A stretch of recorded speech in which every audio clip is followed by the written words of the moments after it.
Good morning, everybody. It's Xenon here. It's time for another live impromptu stream. I said impromptu too many times, or live. I said live too many times. Okay, so we are going to play some Murican Truck Simulator. It looks like that. What's that truck? Wow. Okay. I don't have a truck. That's not my truck, apparently. I have played this a little bit already. I think I've done like 4,000 miles or so. Let's have a look here. I generally take, when I play this, I generally take the one that's the longest route. So because I hate all the fucking around in between. Yeah, that one. I think it's the longest one. It's pretty far. It's from San Rafael to Jackpot. Sweet! We're gonna hit the jackpot. Let's go.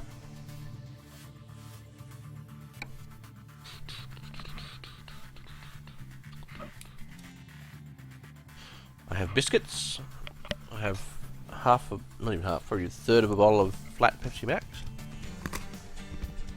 I'm ready. Oh my god, I biscuits on. Okay. I don't know, we need the keys after this, I've forgotten. Nope, there we go. Alright.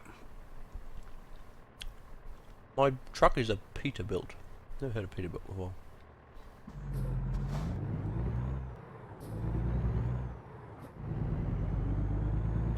So we'll do a bit of driving around, and then I guess do an impromptu Q&A.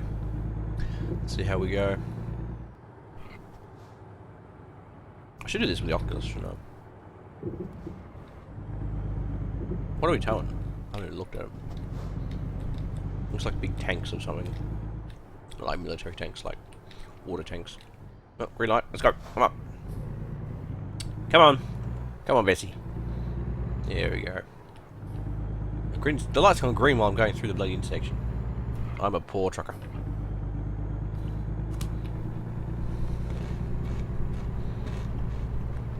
Ooh, ooh, ooh. Keep it between the ditches. I'm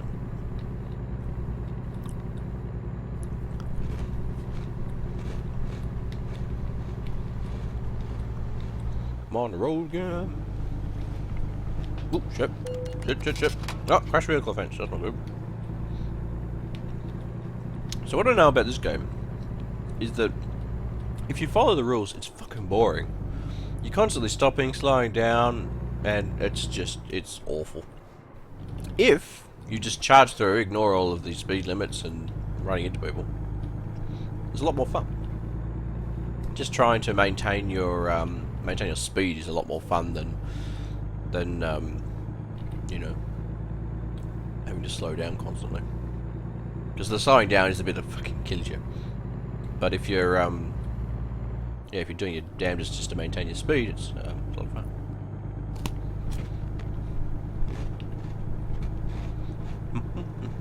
Apologies if you can hear the biscuit crunching. Biscuits in Australia are what Americans call cookies. Around this slow arsehole. Get out of the way, dickhead. Ooh, roadwork. That's pretty.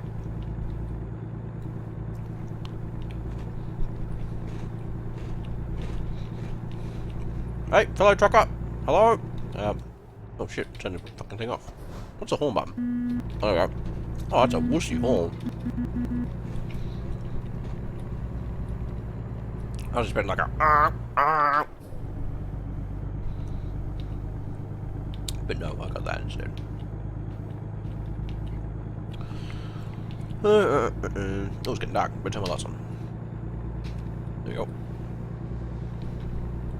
So it's 26 p.m. on Friday. There's some late night Friday night trucking. Trying to get the lid off my Pepsi one-handed. Here we go. So I'm going to turn left up here. Now I've got this on automatic because... Oh shit, the fuzz. like what I should do really is get the Oculus, plug in the wheel, get all that set up, and then stick a camera on myself. But oh, I didn't set up the chat. What an idiot I am. I can't see shit, Captain. Out of the way, car. I will have to. God, how am I so shit at this? Hang on. We'll press that, and I'll go. That's all right. I can set up the chat. I have the technology.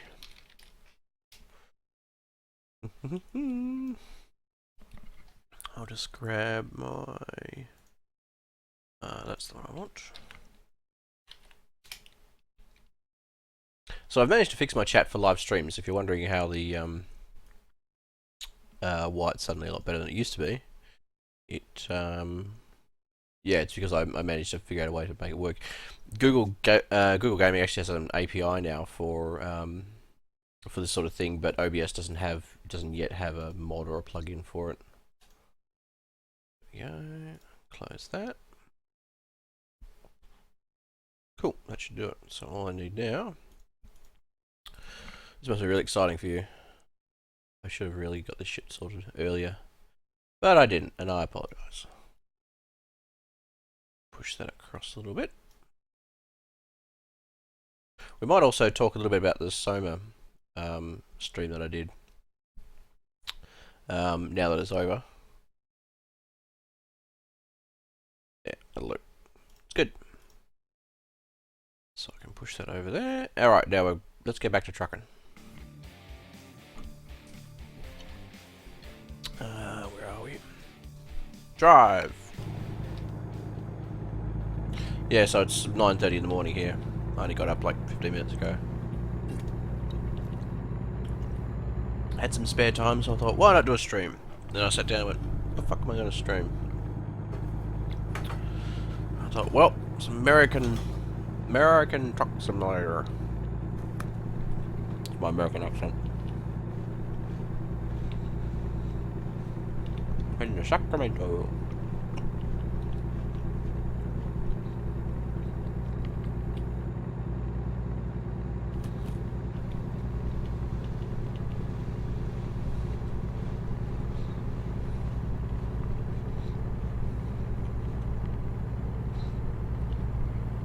There's different views in this. I can go.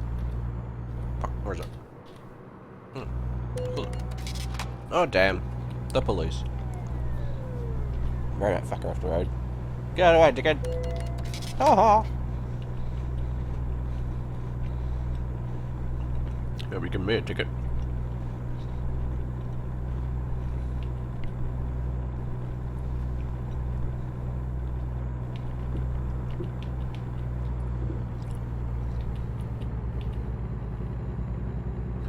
It's getting dark. It's 9:41 PM where I am.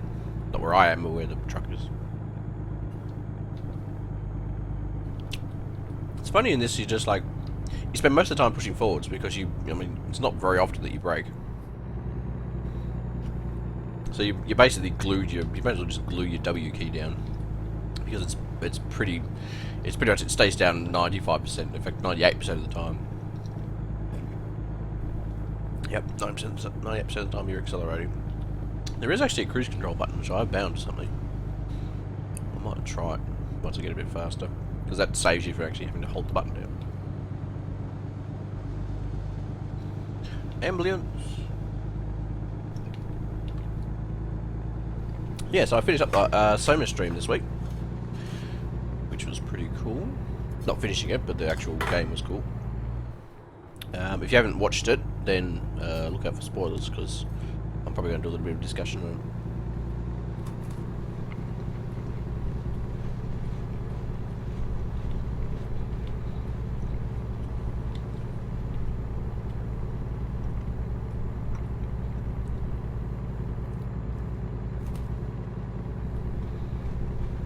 I mean, these biscuits are not the best.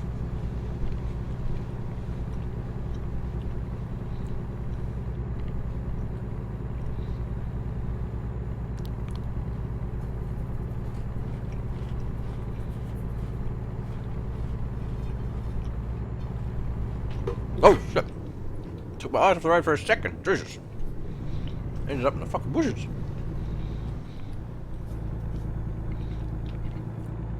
was putting biscuits away and I was looking at fucking trees coming right at me.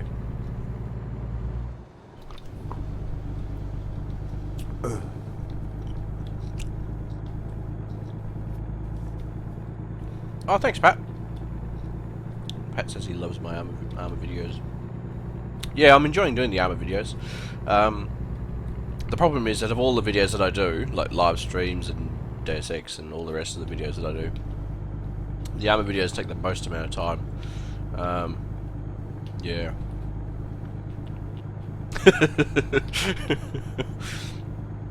Pat says we drive off the road all the time in the US. I know, I've seen the dash cam videos.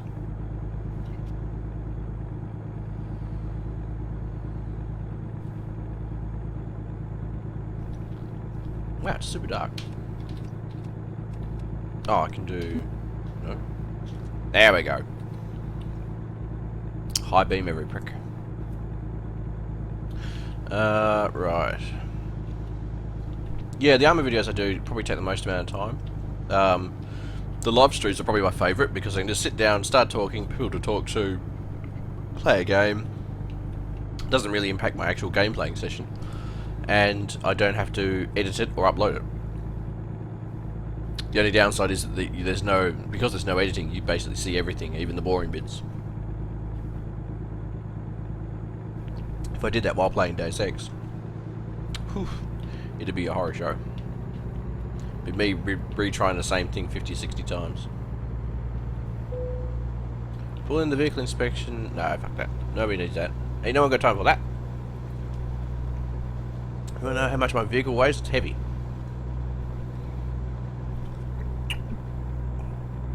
Okay, Pepsi's done. Whew.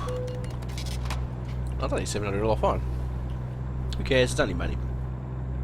I've got 370 miles to go. See, now we're starting to get up some speed. How fast do we go? 74 miles an hour. Ooh, I almost hit that cop car. He wouldn't have appreciated that, probably.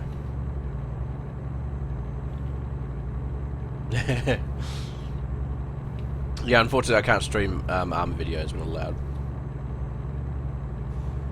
I'd actually quite like to stream Rocket League, but the problem is it creates so much lag on my connection. I can't actually play properly. Get out of the way, Volvo. Yeah, I find it hard to stay in lane and talk at the same time. Make it awesome, truck driver. Also, everyone's driving on the wrong side of the road. I don't know what's going on. Crazy people.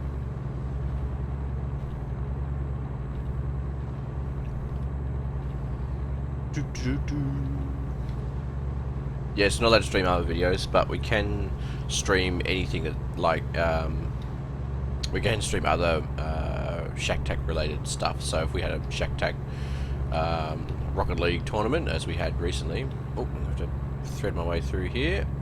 That's on. There we go. Perfect. Threaded that needle. Yeah, that is true. I did manage to get another armor video out.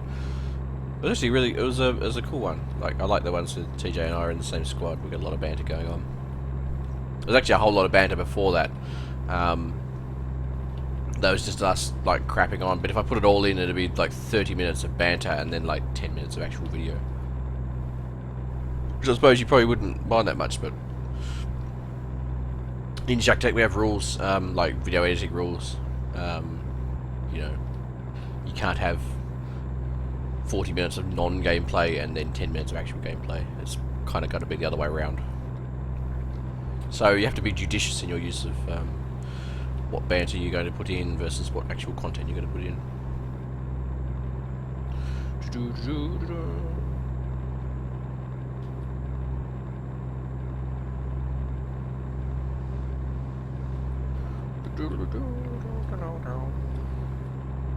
Yes, that keeps some of the magic a secret. Although, to be honest, most of the time it's pretty boring. Like, a lot of the times when you're sitting there in a squad, waiting to find out what the plan's going to be, it's just like it's either silence because nobody's talking, or everyone else is talking and I'm not talking. The ones where I talk a lot at the start, I generally will put in because, you know, I'm vain like that. Now, let's see if I can figure out my cruise control button. That's not it. Let's try that one. I don't know if this is a cruise control icon. Nope, that's not it. No. There's one of these. That one? Nope. I forgot what my cruise control button is. I think I made it one of the arrow keys. Because I'd run out of keys on the keyboard. Oh shit. There's that. I thought it was one of the arrow keys. But never mind. Overtaking all these slow pleb truckers. Doing 73 miles an hour. Now the fastest I've ever gone in this, I think, is about 98 miles an hour, which is fair moving. I tried to get up to 100, but I don't think it'll do it. However, at the moment, I don't actually have my own truck, so I'm driving everyone else's truck. So every time I do a new mission, I'm driving a new truck. So.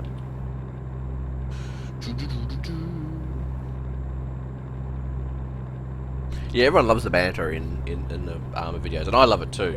I'm running out. Oh shit! I'm running out of fuel. Okay, I'm gonna have to find a petrol station.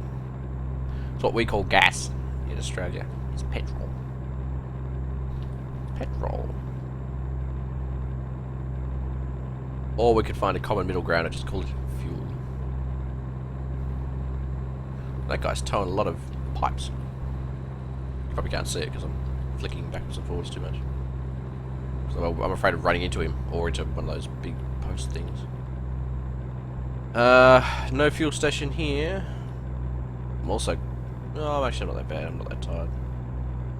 If you haven't seen this before, if you get really tired, you start sleeping, like nodding off while you're driving. It's not that good. Oh, Takone's got more. He uploads far more than I do. Well, I do now. I used to upload 3 or 4 videos a week, or at the one stage I was uploading 5 videos a week. I was just like pumping out a video every single night. But since like my son came along and all the other stuff that's been going on, I haven't overcommitted myself, but I've fully committed myself to other things, which has made you know, producing an Armour video a night pretty much impossible. I'm actually struggling to do an Armour video a week, as you can probably see at the moment. Not because I don't have content, it's just I don't have time. A lot of time I get to the end of the day and I'm just like, oh my god, I'm so tired, I can't sit down for 4 hours and do an Armour video. And the basically you're basically looking at an hour per 10 minutes of video when I'm editing Armour footage. It's a little bit different for Deus Ex, like there's less to do with Deus Ex videos, but the Armour videos take, yeah, about an hour for every 10 minutes of footage. Well, thereabouts. Probably sometimes it's less. Like sometimes I can get 20 minutes done in an hour, but generally that's what you're looking at. And then you've got to render it. Rendering takes on my machine about twice as long as the video is. So if it's a 40-minute video, it takes an hour and 20 minutes. 10-minute video takes 20-25 minutes. Pat Maddock wants a Holden. I own a Holden because I'm Australian. However, I do own the least Holden-y Holden of them all. Actually, no, it's probably not the least Holden-y Holden. It's the least... How would you put it? It's the least Commodore-y Holden? Actually, that's not right either. I own a Caprice, which is the highest spec Holden you can buy before you buy like a HSV, Holden Special Vehicle. So the Caprice is like, it costs about, when it was new, it cost about 85 grand. Like a base model Holden Commodore V6, which is the one that is sort of probably the most popular, costs about 32 grand. The SS Commodores, which are the V8s, which is the sort of ones that people who really like, you know, modified cars will buy, is about 40, I think, roundabout. I think. I haven't really looked into it. Hey Jeff K, how you doing? And yeah, so this is 85 grand. So this has the 5.7 litre LS1, which is the American V8 engine, which is in a lot of cars. Not so much anymore, but was quite a popular engine in the US and also in Australia. And yeah, it's like it's the car that the Australian politicians have. So whenever they have to drive anywhere or be driven anywhere, they don't drive. Oh shit! Uh oh. Better pull over because I'm out of fuel. I forgot that I was not supposed to buy fuel. Oh shit. Handbrake on. Right. There is a thing I can press. Hang on. That's not it. How could I run out of fuel? I'm such an idiot. Call assistance. Here we go. $390. Oh my god. Oh, I don't have to pay for it. Cool.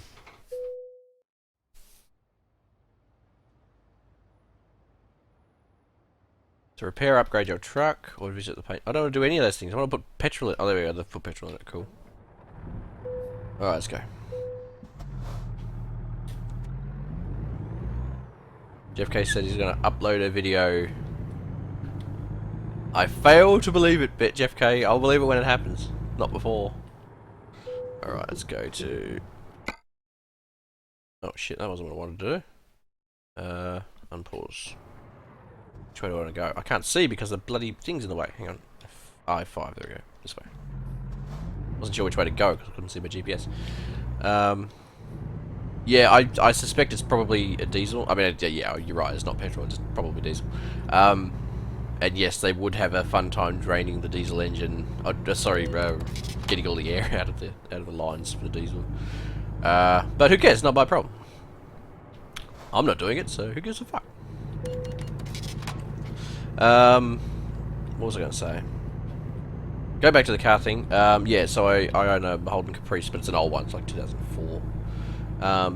It's about 330,000 Ks, which is I think about 180,000 miles, thereabouts, something like that. And I'm at the stage now where I've had it for 6 years, and I'm probably going to sell it within the next year or so. It still runs perfectly well. Like, there's a few little minor niggles with it, but it's considering how many Ks it's done and how old it is, it runs really well.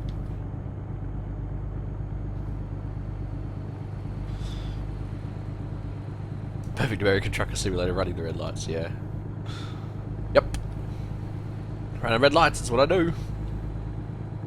Look at that prick with no goddamn, what do you call it? What do you call the thing on the back? The cargo thing? The truck thing? I don't know what you call it. Somebody in chat will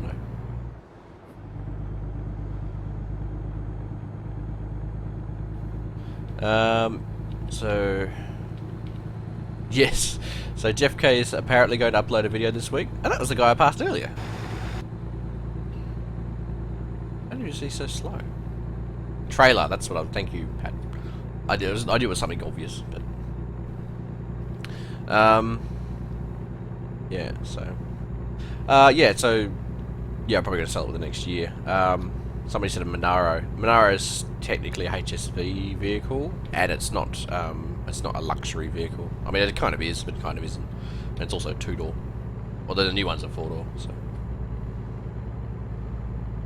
Why does it carry food called reefers? In my experience, that's not what we call a reefer. Not that I have a lot of experience in that sort of thing.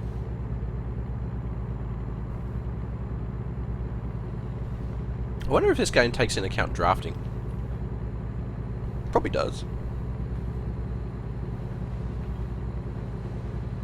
Oh shit, I need to get off here. Cut this crick off. Yep, there we go. Oh shit, I need to brake. Brake. Oh, we'll go around these pricks. Get out of the way, idiots. Flatten this fucking sign. Out of the way, I'm coming through. Look at that. I am the American trucker. Living the dream. Oh, refrigerated. I see. I see. Yeah, okay. I don't know if they call them that in Australia. They might do.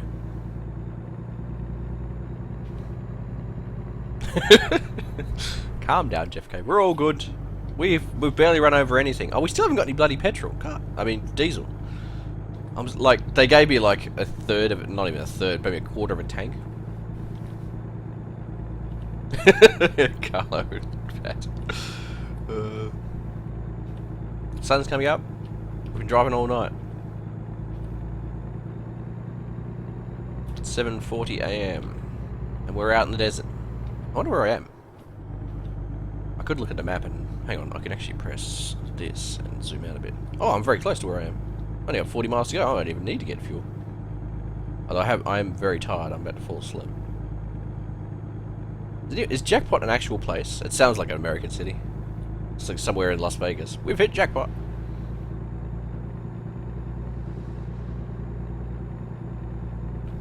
So I've actually had a cold over the last week, which is maybe more nasal than I would normally be. And I'm pretty nasal at the best of times. I'm like talking like this all the time.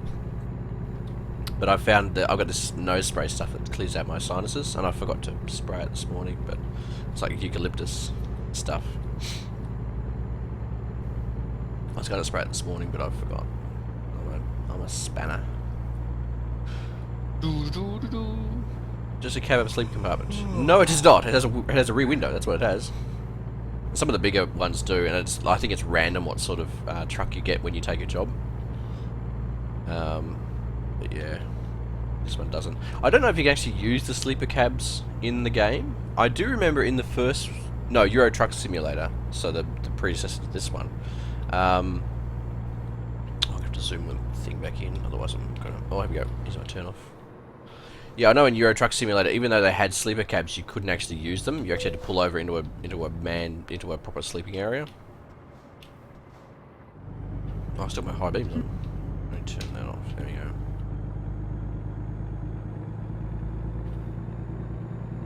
Yeah, you couldn't actually use the sleeper cabs, which I thought would be really cool. Just pull over the side of the road, go for a sleep. Oh, look how American these guys are. They've got a flag and everything. Man, flying a flag is a distinctly American thing. We don't fly flags in front of Australia. I mean, maybe there's somebody that does it, but it's not a thing that people do. We're not that patriotic. We're just like, well, you guys in America are like, yeah, fuck yeah, America. We're like, Australia, yeah, it's alright. Yeah, it's okay. Could be worse. Could be better. Ooh. I think that's DLC, Pat. Oh shit, I need to turn you up. I thought it was the next one. And then I looked at it, there was a dead end of the road. Ah! Should I do a reverse park? I'm generally really shit at them. Or they tend to be really difficult places to get into. Like, I'm okay at doing the actual parking. Oh, it's just straight reverse. Fuck yeah, I can do that. Head towards the red flag. Red flag's over there. Which way do I need to park? Like that. I can probably do that. Oh, do I actually have to reverse it in there? Oh my god.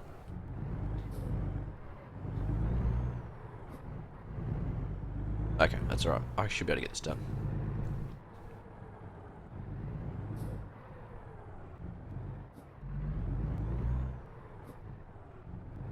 International Harvester.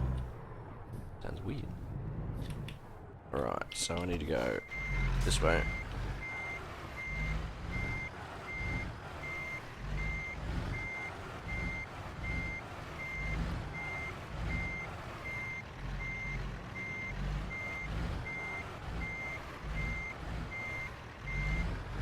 Reversing it in. I'm gonna fall asleep while I'm doing this. It takes so long.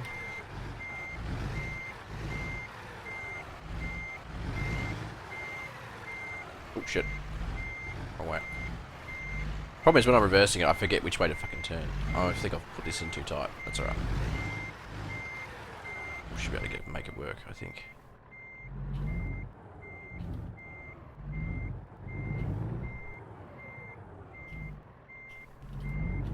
I'm about to hit that fucking thing that's next to me. I usually skip this because I'm like, they're usually real pain in the ass places to get into. Shit, I think I missed it. Oh shit, now I'm turning the wrong way. Whoa! Whoa, whoa, whoa. Man, I'm damn close to that. I thought I was going to get it in one go, but... It's just like... It's alright, I'm pretty close. Like, I'm not far off. So which way do I need to turn? This way, actually. So. Nope, the other way. Shit. I get confused. Like, if I feel like if I was actually in a truck, I wouldn't get confused, but because I'm doing it on a keyboard, it's... Fuck. No, I missed it. Like I'm a width too far.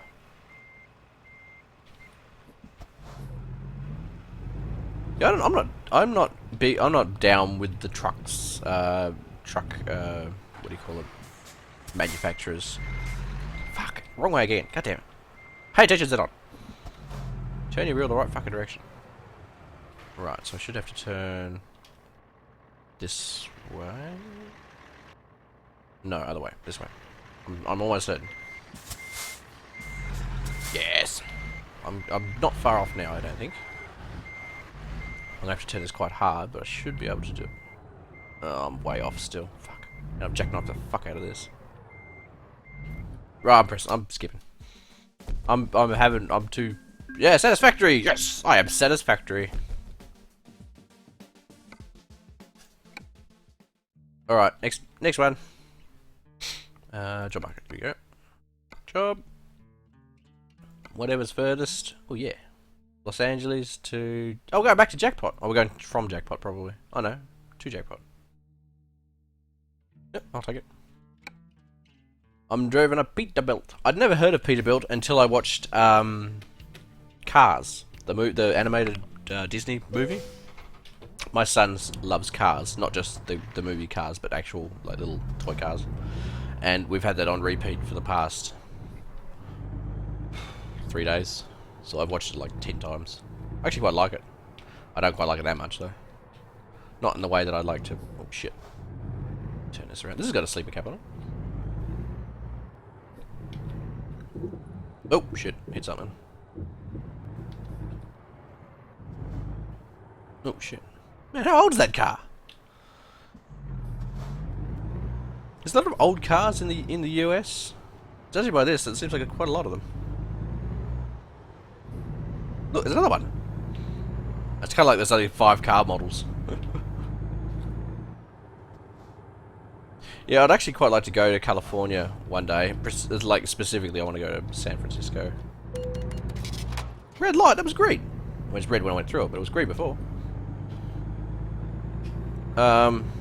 Yeah, one day I want to go to the US, but I only really want to go to probably, yeah, California.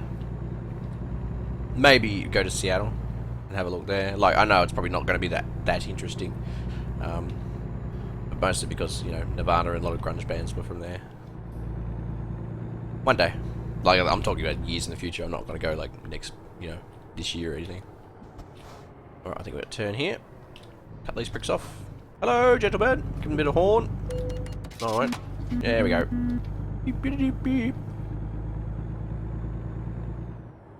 Yeah, I figured classic cars, but, like, they're not, like, everywhere. Like, every third car is, like, an old car. Like, we have classic cars here too, but not huge amounts of them. All our classic cars are old. You can get yourself a Kingswood. Let's fuck all those around. You can get yourself a Tirana. Also fuck all of those around. People keep crashing them. What else? What other classic cars are there? You can get yourself a Ford, but you know. I don't know, vagina.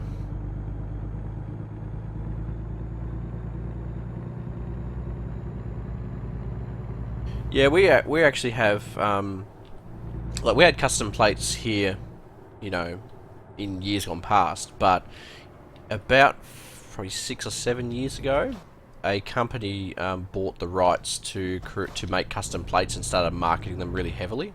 The problem we had with custom plates previously was that you had to pay every year for your plates. If you didn't pay, then you couldn't use them. Whereas now you can actually pay just a one-off fee. I think it's about $300 if you want like 3 letters, 3 numbers, but about $1,200 if you want just like your own, whatever you want, like letters and numbers up to 7 characters long. Hi Aston, thanks for subbing. That makes me happy in my pants. Can always do with more subs. I do notice whenever I do an armor video, I always get more subs, because obviously it's the video that gets the most views. But yeah, I had a situation where over the course of about 8 months, I was producing videos, but I was only producing like one a week or one every couple of weeks. And my sub count had stayed stagnant for that whole entire 8 months. I was within 10 or so subs. I was stuck at 3,500, I think, maybe 3,400, something like that. And it sat there within sort of 10 subs. It'd go up a little bit, then it'd go down a little bit, and it just, yeah, I basically hadn't gone up or down within sort of 10 subs for over the course of about 8 months. And that was basically because I scraped a bit of paint there. That was basically because I just couldn't do enough videos to maintain or even to increase the amount of subs that I had. So that was a bit sad, but at least I maintained it. Like, I didn't lose any subs. And then about 3 months ago, I produced 3 videos in a week, and they're really good videos. They're really funny videos. And all of a sudden, my subs jumped by about 20, and they hadn't jumped by that much in, yeah, almost 8 or 9 months.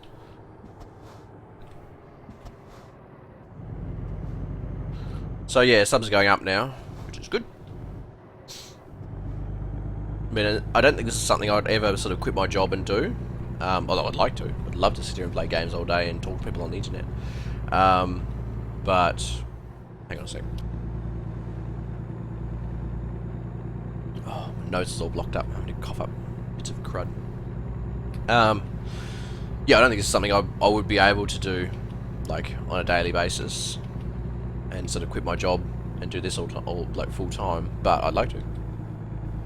I think if my channel ever got really popular, I'd consider it, but no, I'll probably end up I'll do a full-time job and do this in the meantime. Oh my god, my so's low! Someone give me a push. Exempt from lighting, seatbelt, etc. laws to maintain original equipment as much as possible. Oh really? I do know that in Australia, if your car was never fitted with seatbelts, as they were previous to 1970. There was no seatbelt laws previous to 1970. If your car was not installed with seatbelts, I mean, a lot of cars were anyway, but if it wasn't installed, you don't have to install them. Like the buses here, I'm pretty sure it's the same, probably the same in the US, but buses here don't have to have seatbelts. So they're exempt because they're just not built with them. I can't think of anything else that might, like, I don't know, like lighting. I don't know. I'd assume that yes, you would have to have decent lighting. Like you can't maintain the manky orange tungsten old lights that your car came with. You probably have to replace them. But yeah.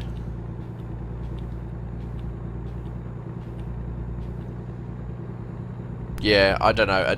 I suspect it's probably a federal law. I don't know, but it might vary state to state.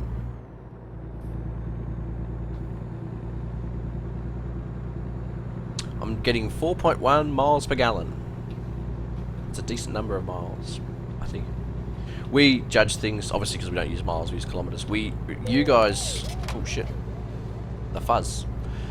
You guys use miles per unit of fuel, whereas we use distance traveled per unit of fuel.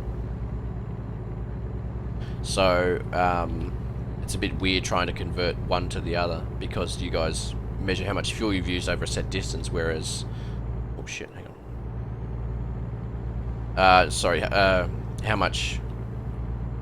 far you've gone over a set amount of fuel, whereas we measure how much fuel we've used over a set amount of distance. So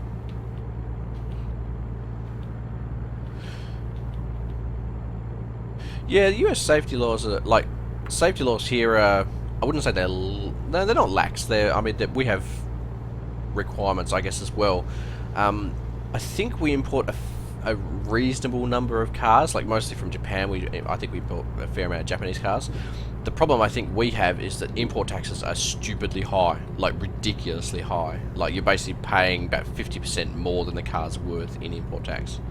I don't know, I've never imported a car, but I think that's the way it is. Oh look, balloons. Must be a balloon festival going on. Yeah, we don't, I think if we imported any cars, it'd probably be Japanese cars. Like, I think we import a lot of GTRs, or a fair amount of GTRs.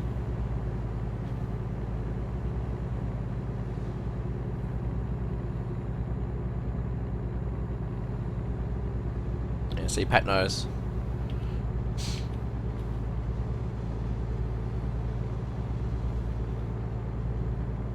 It's the same with games. If you want to buy a game on Steam, it's generally like we basically get fleeced in 3 different ways, or at 3 different points. Like if the Australian dollar is weak against the US dollar, which it is at the moment, we're about 70 cents. It used to be 60 cents a couple of weeks ago, but it's about I think it's about 70 cents US to 70 cents Australian to 1 US dollar. So everything now is costing about a third more than it did previously. But when hang on, get around this car.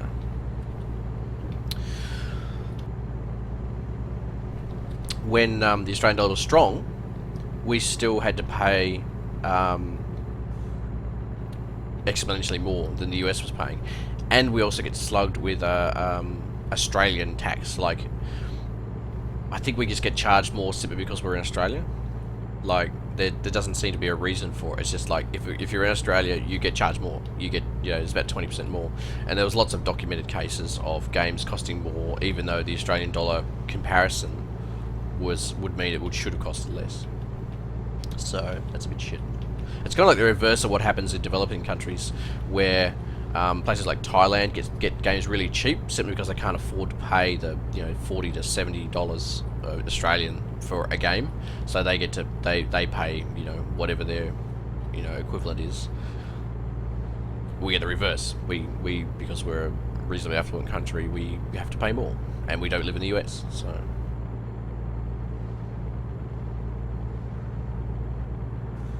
What the fuck's a Yugo?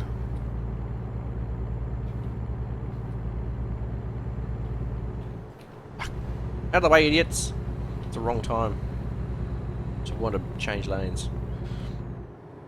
I'm hoping there's not a thing coming up here because I'm on the hard shoulder. Or the racing lane, as I call it. All these plebs in the normal lane. Get in the racing lane. What were we saying? Yeah, Australia doesn't have a hurricane season. In fact, we don't really have hurricanes or tornadoes or anything like that. It's just no, post truck, no! Oh, you idiot! Whew. I managed to just scrape by. I gave him a shunt on the way through just to let him know he was an idiot. I mean, I was in the wrong, but he was an idiot. Yeah, Australia doesn't have a hurricane season or tornado season. We don't have them. They're just like, we've had 1 or 2 maybe, like in recent memory, but yeah, I think the temperature conditions are not conducive to tornadoes. Oh, I know the car you're talking about. Yeah, I don't think we import those. God, I'm gonna have to brake. Out of the way, idiots. There we go. Charge away through. Trying to maintain speed, you nongs. Yeah, we don't really have a tornado season. I think it's just the weather's not made for it. From what I understand, it requires a very cold front with very humid conditions. Australia's not a particularly humid place. Like, it's a fairly dry place, and most of the air coming from, say, Antarctica, which is a lot of where I think our airflow comes from, is warmed by coming across the water. So I might be completely wrong, but I think that's what happens. That's true. We do have fire season. We do have fire season. Yeah, in case you're wondering about my driving skills in this, I'm basically ignoring all the laws and just trying to maintain speed, because I think that's the most fun way to do it. Having to stop all the time is really annoying. Having to slow down, and because it takes forever to speed up again. I basically just hammer through wherever I'm going through, get all the tickets, and just try and maintain speed. Like, if I see a police car, I don't even slow down. Much like in real life.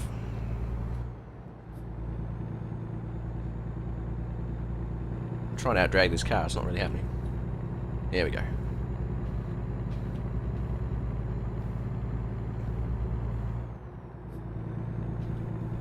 The Moscovich. I don't know, like... There's a lot of cars that are really bad. I don't know. Like, the Moscovich, I think is fairly bad, but I don't think you can call it the worst car of all time. The Yugo, also pretty bad. I don't think you can call it the worst car of all time. I'm willing to bet that there's a sort of 80s or 90s, maybe a Korean car, like a really super cheap, super... I don't know, like something super budget that is probably the worst car of all time. I mean, I could see the Moscovich and the Yugo being contenders, but I haven't seen Mad Max yet, Pat. I know I'm probably the only Australian that hasn't. I also haven't seen, what's that new movie that came out recently? The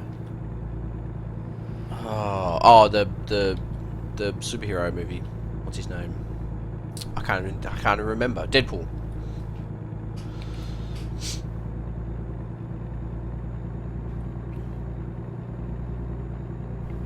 Yeah, I haven't seen Deadpool yet. I kind of looked at it. I don't like. What's the actor's name? Kurt somebody? Kurt somebody? The actor that plays Deadpool. I liked him previously, but I don't know. He seems to have gotten more weird in recent years. I can't remember his goddamn name. He was on Two Guys, a Girl, and a Pizza Place. That's where I sort of knew him from originally. Oh shit, that's a fucking... Come on, hammer on those brakes. Oh, look at that. What a stop. Oh shit, that's a truck. Cut that prick off. Ha ha ha ha. I should pay more attention to the road. I was going to rain or something.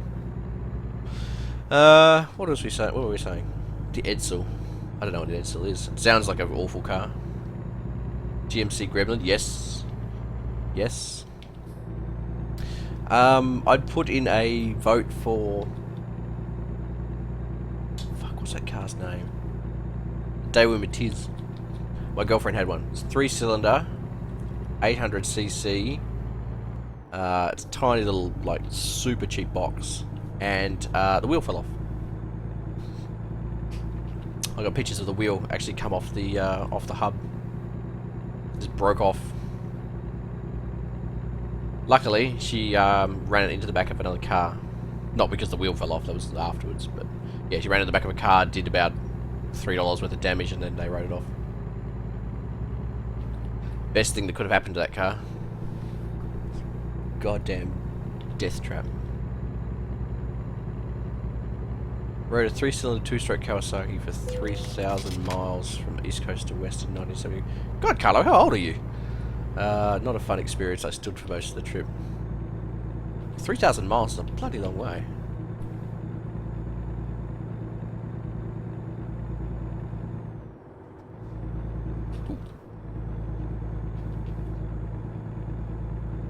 I, however, have 329 miles to go. Let's see if I can take this corner at full speed. Hang on. Oh, Jesus, that was close. He was almost on the wrong side of the road. 29. Carlo, you can't be 29 and rode a bike in 1975.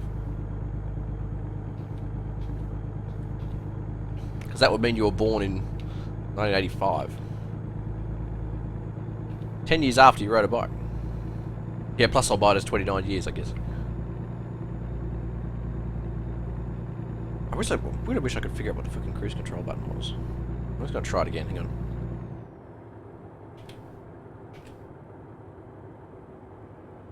Oh shit, no, no!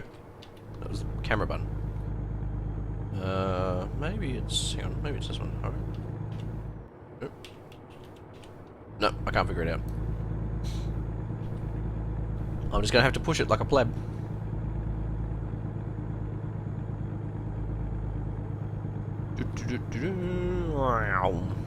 Now, do I need fuel? No. Do I need to sleep? No. Oh shit! I need to stop there. Stop! Stop! Stop! Stop! Stop! Stop! Come on, take that corner. Come on! Oh fuck! I put the handbrake on. I was gonna say I'm slowing down far more than I should have done. Bloody handbrake was stuck on.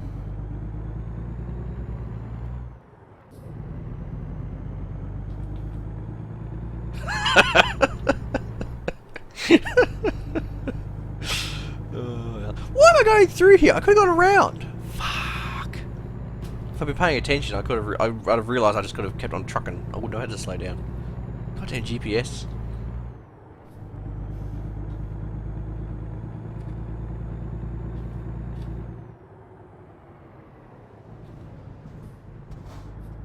Come on, turn!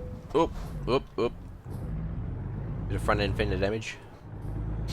Stop aging in 1982.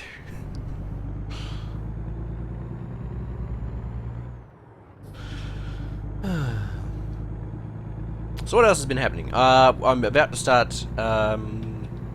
DMing a new D&D campaign with some friends. Oh shit, yes. Sorry, Sean. I probably should have tweeted.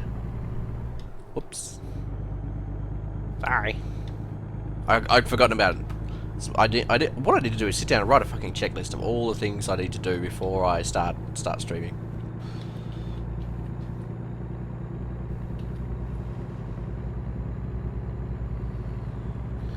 It's like sit down and then go, right, first thing I'm going to do, tweet out that I'm about to stream, and then check OBS, check sound, check to make sure that the game I'm actually about to play actually works. Check encoding, check bitrate, make sure the address for the stream thing is correct, the stream key is correct. I've been caught out by all these things more than once in my previous streams. I'm doing it with friends for realsies. Online D&D, I don't know. I feel like you lose something, mostly because you can't have that same sort of. I don't know. I feel like you can't have that same sort of interaction. We're playing 5th edition, Connor. We can't have that same sort of interaction when you're doing it over like Skype or something like that. Even though you can see them and you can hear them, I feel like you kind of lose something. Sean, so these streams that I'm doing now are streamed via the YouTube gaming stream, even though you're probably not watching it in the actual YouTube gaming link, because it's streamed twice. It's streamed on YouTube gaming and also on my YouTube channel, the quick YouTube channel. There's a stream key for that, but for example, for the podcast we do every other week, that has a different stream key because it's an event, and each time you create a new event with new induction settings, you get a new stream key, and I don't change the induction settings very often, but I change them often enough that I have to check them. I could cut straight across there. No, I'm not gonna try it. Car's already had some damage. Oh, come on, swing on it. It's alright, nothing's coming the other direction. We're all good. Just taking a racing line through there. I'd like to do a D&D session online to stream for people. I think that'd be cool, but I don't think I would DM if that was the case. I'd get a more experienced DM. Like I've DM'd for my friends in another campaign, which is now probably cancelled, probably 5 or 6 times, and I'm at best I'm passable. I'm not a good DM. Oh shit! I wonder if those things break. No, they don't. Oh, that did some damage. I thought they'd bend. They didn't bend. Yeah, I'm gonna need to get some servicing done. I know it's broken. Come on, Bessie. Come on, Bessie. I know I need a service. Come on. I can't park here forever. There we go. I'm gonna have issues with this fucking truck now. How far? I've got another 200 miles to go. Oh my god.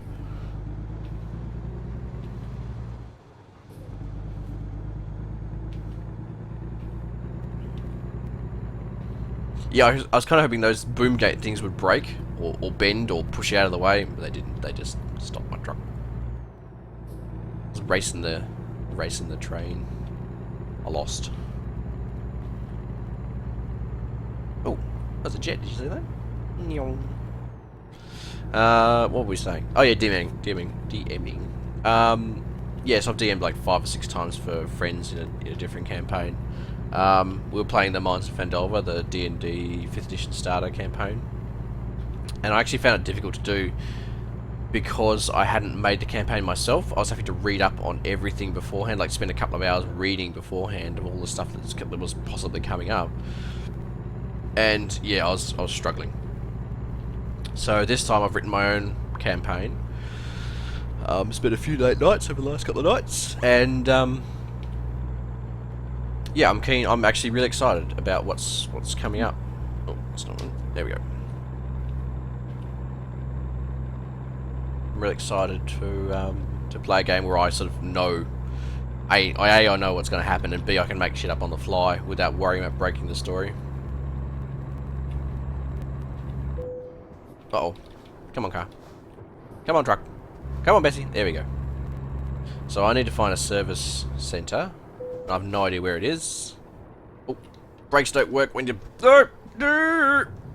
Ow! Yep, I think that's the fat lady. We may have to call for assistance. Yeah, it's very broken. Whoops. Oh god, I need to sleep. I also need to... How do I... Can I service? Here we go. Service. Please fix my car. Oh my god, that was expensive. Oh, lordy lord. I had 10 grand and now I do not have 10 grand. Oh well. It's only money. Fuck it. Who cares? Oh no, all my money didn't disappear. It's all good. How do I get out of here? Is this the right way? Yes. Now, how far away am I? Let's find out. Now in the middle of the night. I made them do some nighttime repairs on my truck. 122 miles. I actually gained 80 miles by going to the tow repair place.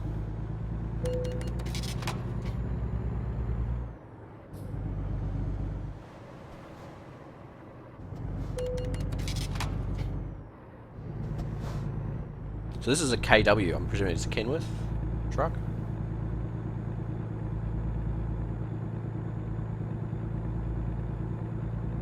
Just outside of Goose Green on the Falkland Islands. There's a place called Goose Green? Wow.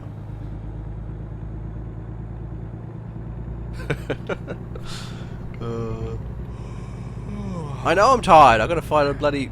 I gotta go... Why didn't I sleep while I was getting towed? I'm gonna fall asleep soon. My thing is red. Bloody flies in here. Right, so I'm looking for a service station now. There's something coming up over here that looks like it might be a service station, maybe?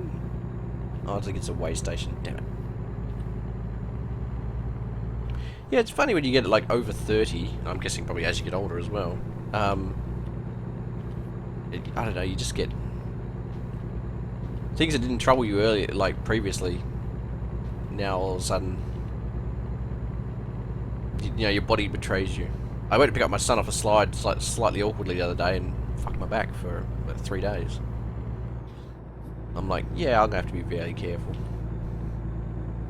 Like previously, you do somersaults and shit off that, but not so much anymore. Yeah, I know I need to get a parking spot. I can't find. This is I think it's a sleeper cab. I don't know if I can sleep in it though. If I don't find... Oh, there we go. It looks like, oh, there we go. There's a rest stop. I found one. Do I need fuel? I kind of do. But I can probably do without it until we find the next fuel station. So we're going to turn off here.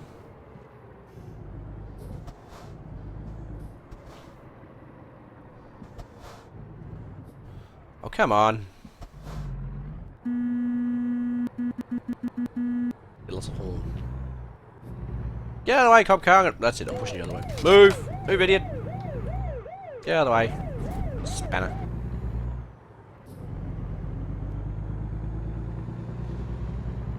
Uh-oh. I've fallen asleep. Come on, doze less. Oh, there we go. I'm pulling into a rest stop, for fuck's sake. I feel like I came through here before. I think I did. And here it is. I'm on the brakes. Oh, I went in the wrong way. Never mind. Where do I sleep? Is there any way for me to sleep? Maybe it's this way around. Hang on. Aha! Perfect.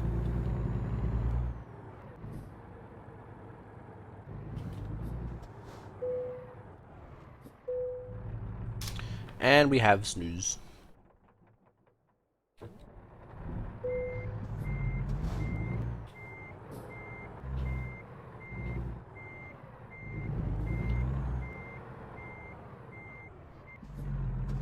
And turn. There we go. Good. What are you guys talking about? I think I missed the first part of the conversation.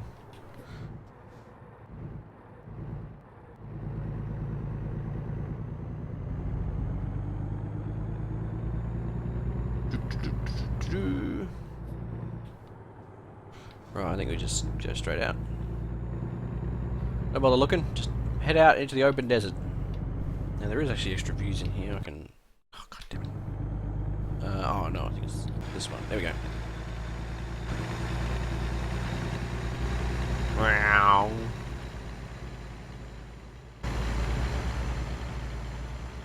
Can't see over the blind corner. There we go. I wonder if you can drive out there. I bet you there's an invisible wall. Just drive straight out into the desert.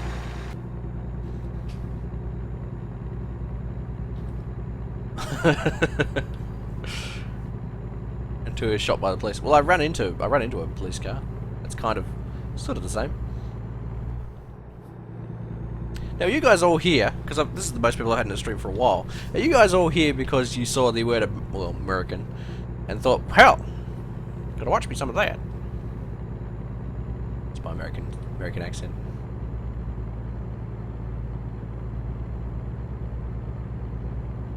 You sort of look at it like, oh, I'm gonna watch some guy trucking across the US in a truck. That sounds much more interesting than a sci-fi horror story. America.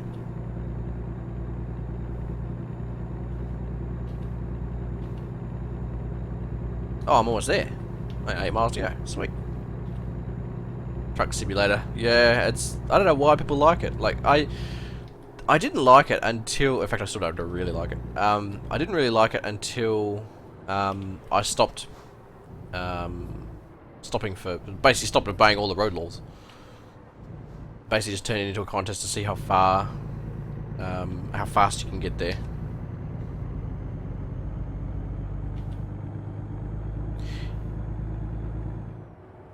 Yeah, Alan, we finished the Soma stream on Tuesday. It was a good end. I thought, like, if you haven't, I won't ruin it in case you haven't watched the stream, but if you haven't, yeah, if you haven't watched it, right at the end we thought, oh, well, there's no payoff, and then there was a payoff. So that's what I'll say.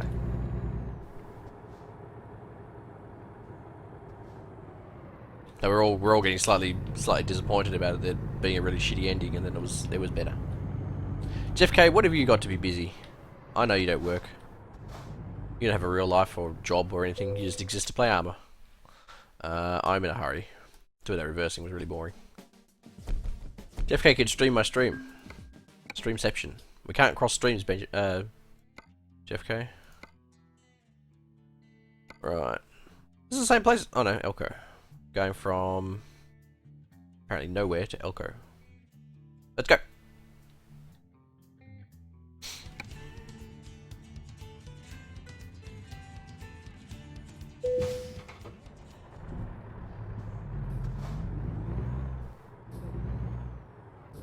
Still watch your Winter Rescue by Strange Bearded Man. What? Carlo has said a lot of words, I don't understand really any of them.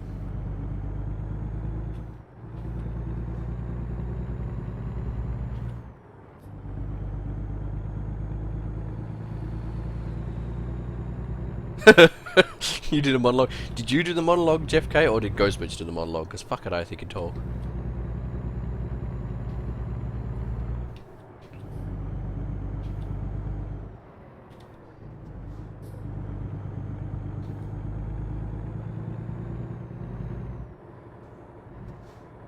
Cut these bricks off. Yeah.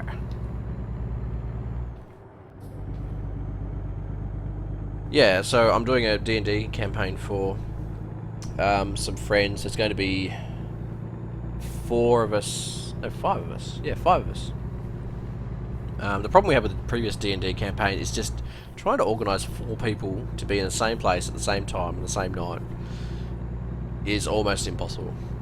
As it turned out, like, in the beginning it was easy, but then, like, one of the guys could only do every other weekend.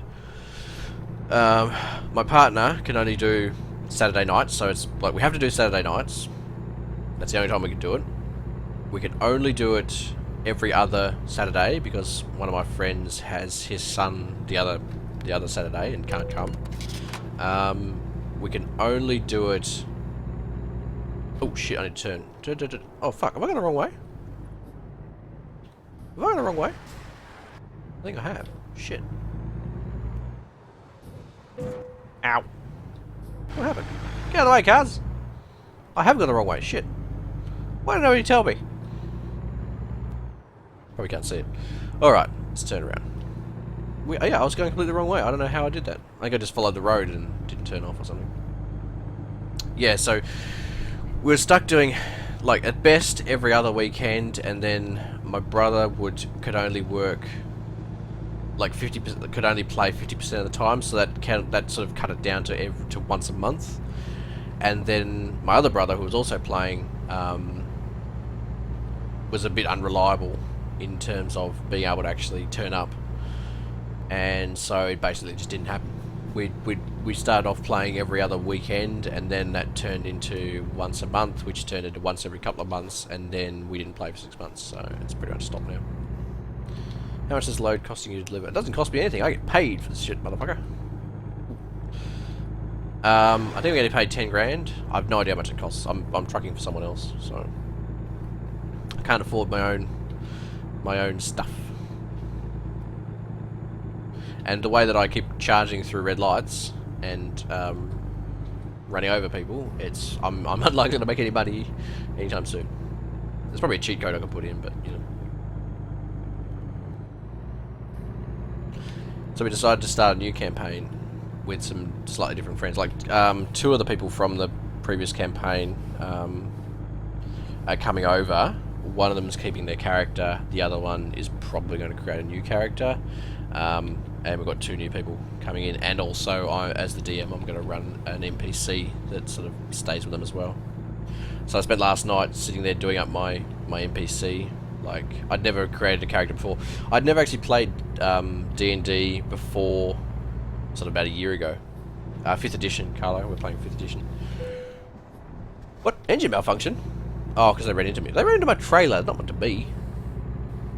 I'm gonna stop saying and so I say and so a lot when I'm trying to think of something to say.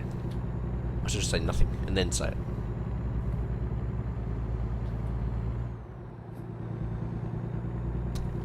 We're playing 5th edition, and I'm creating a new character. I sort of had some characters in the previous one. Like, we had some goblins that had sort of turned over to our side. One was pathetically grateful of being rescued. The other one we had sort of kept as a captive, and they sort of fought for us. And they were yeah, sort of, we're doing. Connor asked if I do light RP. Super light, like light. God damn it, I missed up turning. Light to the point of being non-existent. I'm not a big role-playing sort of person, but I love watching stuff like Critical Role and What's the other one? Acquisitions Incorporated. They're my two favourite dungeon D&D sort of podcasts. So yeah, I'd like to do more role playing, but I feel silly when I do voices and stuff. So I try and do it a little bit just to sort of get into the swing of it. But oh, can I turn around here? No, there's a wall on the other side. Crap. Thought I could turn around. Oh, can I turn around? I'll go just follow the road. Damn it. Fuck it.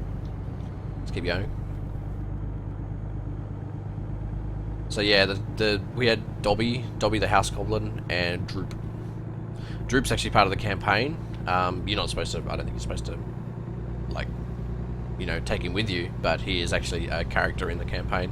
Whereas Dobby was someone who our first fight that we had with the Mines of Fandelver, that you get ambushed by goblins as your first thing that happens, and yeah, we captured one of them to try and torture some information out of him, and then they just tied him to the back of the cart and made him walk the entire way. It's that we never really got rid of him. So exactly, watch out for acid pits. Gamers, the Darkness Rising. No, I haven't seen it. But if you haven't seen Critical Role, maybe skip ahead. Like, go and look it up. It's on geekandsundry.com. Skip ahead maybe to the 5th episode or so. Maybe about the 5th episode. Not because the first 5 episodes aren't good. They're really good. But the sound quality is not great. It's pretty good, like, in terms of, like, you know, internet podcasts, and considering how many people they have, it's pretty good. But I was talking to my brother-in-law who's going to be playing with us, and I said, "Oh, you should check out Critical Role if you haven't seen it." And he said, "We watched the first episode. We got about halfway through and had to stop because we couldn't listen to it. The sound quality was so awful." I'm like, "Was it really that awful?" And I went back and listened to it. I was like, "Yeah, it's not great. It's just they hadn't quite set up the microphones properly, and there's a little bit of sort of staticky noise. So yeah, it wasn't that great. So maybe skip ahead, like, to maybe the 5th episode where they'd fix all the sound issues. I mean, I think they fixed it like the 2nd or 3rd episode, but maybe skip ahead a little bit just in case. Yeah, because it's really good. If you're not sure if you actually want to watch like the D&D episode, watch the episode called what was it called? Something in cows and I can't remember what it was called. Something to do with cows. It's an episode where they turn themselves into cows and fly to defeat some sort of huge birded monster, and it's hilarious. Like, the first half of the episode's not that funny because it's just them doing political stuff, and then it changes into a hilarious episode. I've actually watched it a couple of times. Yeah, I'm not abiding by the road rules, guys. I'm trying to get there. I'm just a trucker trying to make some money. So now we're moving. 85 miles an hour. That's cranking. Just maintain this the rest of the way there. I might make it on time. So this is basically what I try and do. Try and get up to a decent speed and then try and maintain it. It's like weaving in and out of traffic, like cutting people off. I don't care. Fuck those guys. Yeah, I use the breakdown lane or the emergency lane quite a lot because no one's in it. The problem is I can often end abruptly, and so you've got to try and get up and get into the lane very quickly. Let's see if we can. Yeah, racing line it. Yeah. So I'll give you a little bit of info about the current campaign we're about to start. So there's 5 of us. I don't know all of the characters yet. I know one of the characters is going to be a dwarf cleric, which is one of the default characters in the starter pack. My partner's playing her. There will be... Oh shit, I've got to get petrol. By petrol, I mean diesel. How much further have I got to go? Oh, I've got a long way to go. One of the characters will be a warlock... something? Oh, fuck, I've forgotten. Tiefling, maybe? Tiefling warlock, maybe? I think. One of the characters is so far undecided. Who else is there? There's 5 in total. So there's 1, 2, 3. Oh yeah, there's another character. Oh, this lane ends. There's another character or another player who's not sure whether they're going to bring over their old character or not. We're actually probably going to sit down and figure that out today. It's still not a lane. I never claimed it. Oh shit! Got air there. I never claimed it was a lane. It was just a lane that I was using. So everybody's jumping on the stream. What the hell? You're driving the emergency lane? It's like, yeah, I am. Oh, this lane's closed apparently. Yeah, so there's one player who's not sure whether they're going to bring over a new character or whether they're going to start a new character. So, and then there's the character that I'll be making, which is going to be a Goliath monk. I thought that was a suitably weird combination. Well, they're not that weird. Like, it's sort of, it sounds a little bit weird on its face, maybe, but shit. Come on, come on, get moving. I'm gonna go around you. You're too slow. Beep beep. Wait, out of the way, Range Rover. Out of the way. You're too slow, sir. Yep, that guy, he was too slow too. How fast was I going? At my fastest, I think I was going about 84, 85 miles an hour. Not doing that now, though. So yeah, I'm doing a Goliath monk. I actually sat down and sort of worked out his various character, like basically just trying to work out his stats. I initially put all my, I rolled. If you don't know how it works, Carlo, I'll check it out. It sounds interesting. Like there should actually be a episode of Critical Role today, but Matthew Mercer, the DM, and Marisha, who plays one of the characters, are both in Ireland, doing attending a convention, so they're not going to be there. So I'm pretty sure it's not going to happen. They might do something else instead. Yeah, I'll check out that Darkness Rising. It sounds alright. So yeah, I basically sat down, and if you don't know how D&D 5th edition D&D like rolling up a character works, is you grab 4 dice 6 and roll them. Take the three highest numbers on the die, add them together, and you do that 6 times, and that's your 6 stats, like your strength, your dexterity, and all that sort of stuff. I managed to roll 15, 11, 11, 11, 9, 5, which is below average. Let's put it that way. Yeah, Carla, if you haven't seen Critical Role, oh my god, you are in for a treat. And you're in for a lot of treat, because they've done 40... Oh, shit. Oh, no, I'm out of fuel again! God damn it. Damn it, I need to pay more attention. I need to designate someone to watch my fuel, because I obviously can't do it. Yeah, if you haven't watched Critical Role, they've done 43 episodes, and each episode is at least 3 hours long. So there's a lot of hours there. Oh, I didn't want to do that. Hang on. There we go. How do I get out of here? I'm not going to be able to get out of there!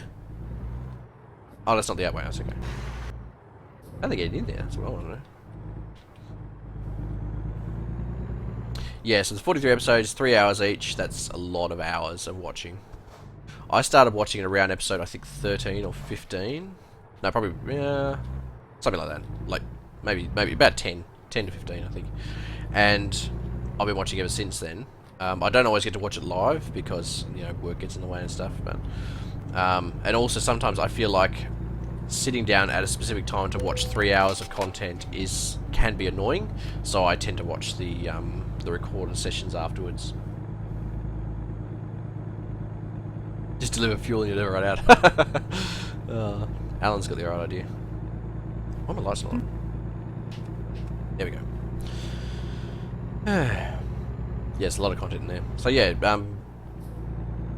Goliath Monk. So we're 7'8", which is average for a Goliath, maybe slightly above average. I made it reasonably heavy, like about 300 and... Max you have is about 380 pounds, I think, or 350, something like that. And I think I made him like 320. I might actually end up making him a bit lighter because what I initially did was put the really high stat into strength, because he's mostly, you know, fist punching sort of guy. But then I read in the character, one of his the things he can do is actually use his dexterity as his modifier to attack, and so that means that so what I wanted to do was make him a really sort of punching character, like he does a lot of martial arts type stuff, and he's, you know, fairly buff. Problem with that is that in order to work out your AC is like 10 plus your dexterity plus something else, plus proficiency, I think, or something like that. Which meant that my dexterity was plus 0, which meant that his AC was basically 10. But whereas if I put my points in dexterity, it ends up being plus 3, which means that I get a higher AC. So my AC is 13 rather than 10, and he still punches at the same hardness. This was D&D 101.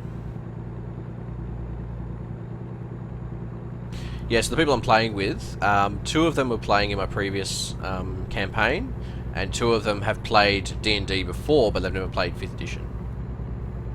So it should be interesting. I sat down over the last few nights and sort of scoped out. I basically invented a world for them with different regions, put in capital cities, put in shipping routes, put in fleshed out NPCs that they're likely to come across, and that sort of thing. Oh, no, not that one. That one. Here we go. Yeah, put in NPCs, made backstories for them. I'm still going to sit down and do probably some more NPCs, or even just write down a bunch of NPC names that I can pull from if people sort of like, oh, I want to go here and talk to whoever's there, and it's just like, right, we've got to work out an NPC name and figure out who they are. Yeah, everyone I've talked to, or like on Critical Role, they talk about Thaco a little bit, but everyone I've talked to has sort of said, yeah, this is a simplified, but it's simplified in a better way. Like a lot of the time when you simplify something, it makes it worse. But I think that in this case, they probably simplified it to be better. But I never played anything other than 5th edition. I played some Pathfinder years and years ago, but not in a way that I remember. I think they basically with 5th edition they tried to simplify it in a way that could get the average person interested, but not so simple that it becomes unfun for people who have played before.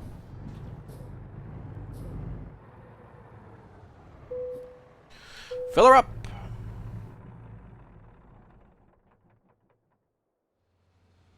Why am I not... Oh, I'll go hold that one down, okay.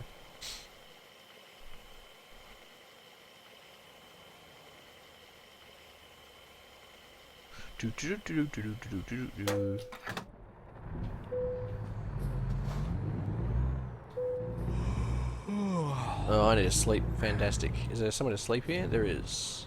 Sort of. I can probably... There we go. Perfect.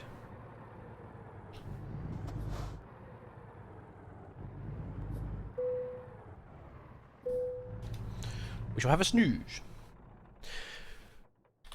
Yeah, I kind of wish that I'd played 3.5. It sounds more technical than perhaps 5th edition, but I don't mind that. I don't mind the not overly complicated, but more complicated systems. I mean, I used to play 40k and Necromunda, which were, you know, quite complex.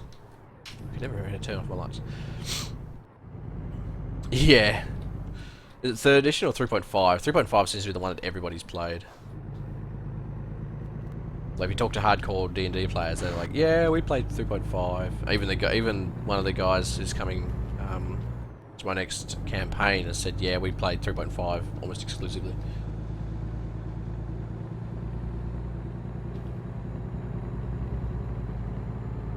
So yeah, I think they've simplified things a lot in 5th edition in a push to sort of get more people to play, but not so much that it's not so much that it turns people off.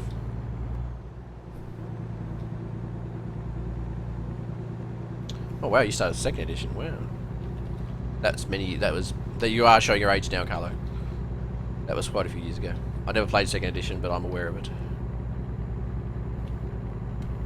You find almost nobody's played 4th edition. pretty much everyone's played 3.5 has made the jump to 5. So I know a few people are still playing 3.5. I think also if you spend all that time learning 3.5 and the system, you're not that keen to sort of go to a more simplified system. So, but I'm jumping straight in at 5, so I don't really know any different. Yeah, I used to play. I mean, I haven't played 40k in many years now, but I used to play it a lot, and yeah, it's still like there's a lot of stuff to get wrong there. Hello, Callum. Look out, everyone! The moderator's here. He'll ban your asses. How far we got to go? 364 miles. Oh, now we're cranking 76 miles an hour around this bend. Oh god, I've got a bloody left-hand turn. It's always the way in this game. It's like as soon as you start to build up some speed, there's like a 90-degree turn coming up. It's like there goes all of your speed, all of your hard work is now gone. Man, I'm losing money hand over fist now. I'm down to 5 grand. So this truck on malarkey. It's not a money maker. Right, let's just close our eyes and pray. Whoa! Oh, no, someone hit me. He rear-ended me. It's his fault. Everyone knows that.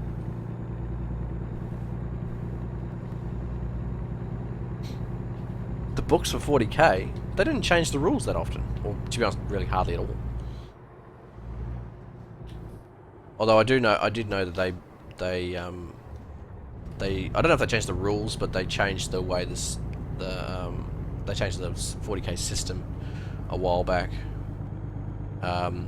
Probably not long after I sort of stopped playing. I stopped playing really in about 2000. That was probably really the last time I played my last serious game of 40k. And I know they've changed a lot since then. It used to be a lot bigger than it is now. Like it's not very big now, I don't think. Oh, D&D books. Did they change the D&D books? Like they had 3.5 fucking forever.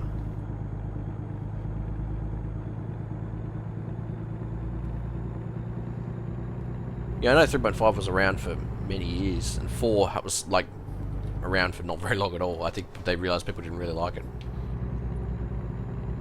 We played GTA, I could not drive trucks. Neither, Callum.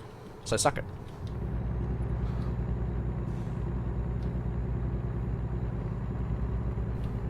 Yeah, I'm actually I'm in the process of buying the hardcover bouks for 5th edition. So far I bought the starter edition, which was quite cheap. It was only like 20 bucks. But the dungeon, I bought the player's handbook, and that was 60 bucks. Like it's not cheap. I mean, you can just download it online, but I kind of wanted to have a hardcover book and like a nice book to sort of refer to.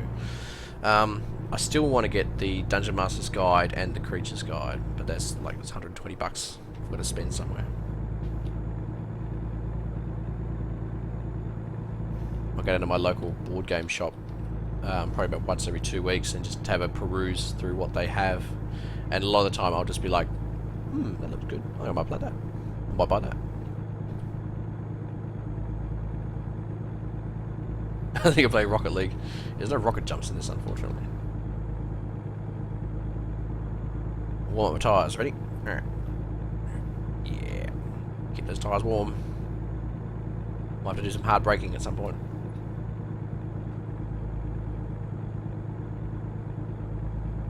I'll give him a bit of horn. Ready? Oh, you didn't give me any horn. They should really code that into the game, and also put in some decent horns. This is like it's the weakest horn I've ever heard. We go outside view and see if it sounds any different. Oh, sounds a little bit better, a lot better. Here we are. We're trucking. Dun, dun, dun, dun, dun, dun.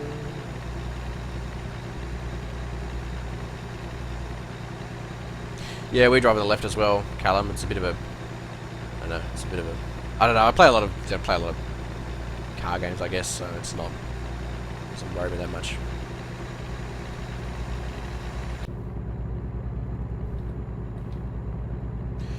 If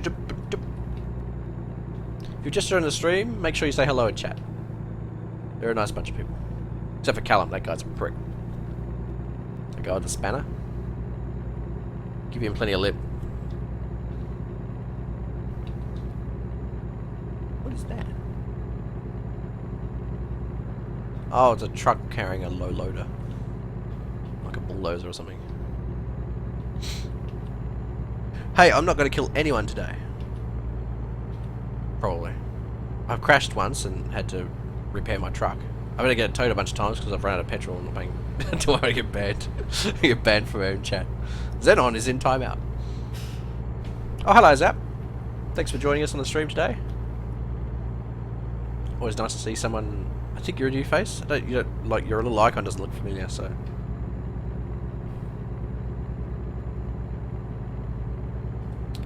Well, ladies and gentlemen, here we are, trucking across the American desert. No idea where we are. We're about 180 miles from where we need to be.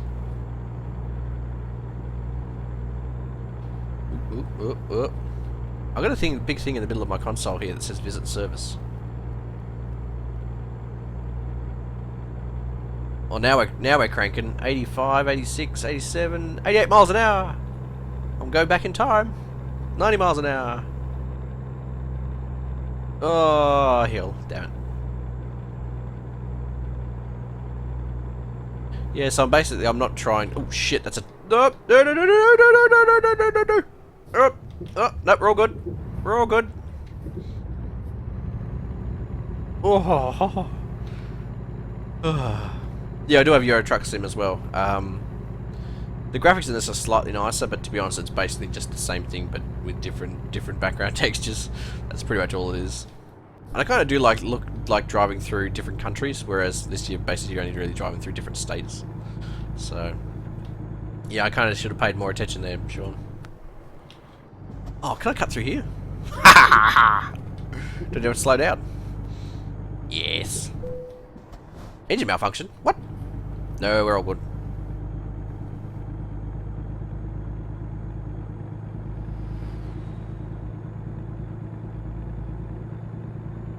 Yeah, I don't pay enough attention, and I look up and it's like, oh, there's a 90-degree turn coming up. And it's like, it's already too late.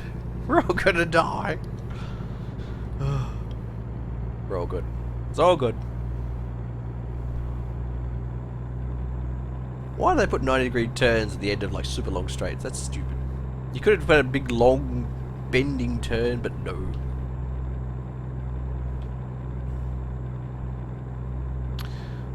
What else is we go? Oh, look, parachutes. You probably can't see them because you're watching 480p, but there's little like parachutey guys up there. What do they call it? Sky something. I got a friend that does it.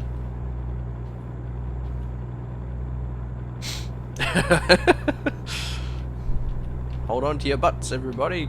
Jeff K is uploading an armor video. Yeah, I did maintain a pretty good racing line through there, so. So, by voting in chat, who here is watching through YouTube Gaming versus just on YouTube? Or who found me through YouTube Gaming versus just, you know, looking on YouTube and go, oh, Xenon's too. Who's never been here before? Some good questions. Who knows nothing about me and just saw me playing American Truck Simulator and thought, oh, come on, watch this guy play. And we're sadly disappointed as he sits there and talks about D&D. Oh god, my nose is all blocked up. Hang on.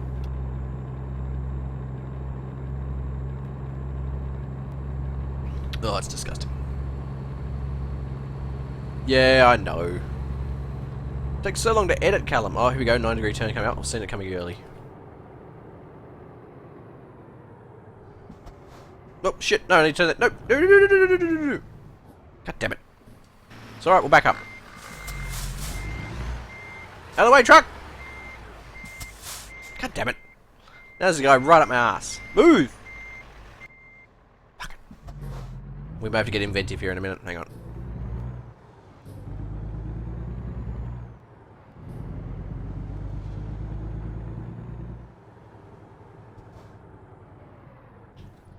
I do wonder how people manage to find my streams if I don't tweet them out. Here you go, we're getting inventive. Oh, I almost hit that bus. I got bent his mirror in.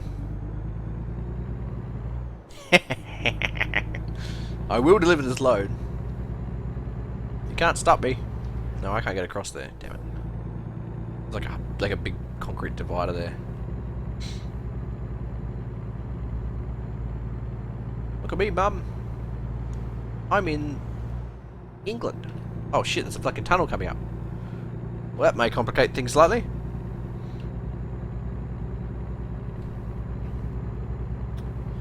Yeah. Oh, helicopter. Oh, I don't think I'm gonna fit. I'll probably fit. Oh no, I don't fit. Ow. Oh. I thought I could fit. I couldn't fit. It's alright, I'll go around. It's fine. Oh shit. Oh dear. Oh bloody cop car ran into me. Fuck you, you prick.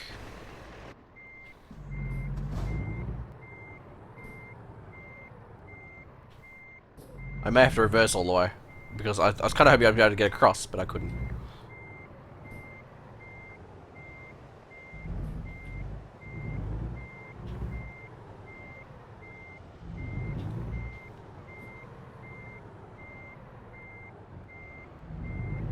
Look at all the cars backing up.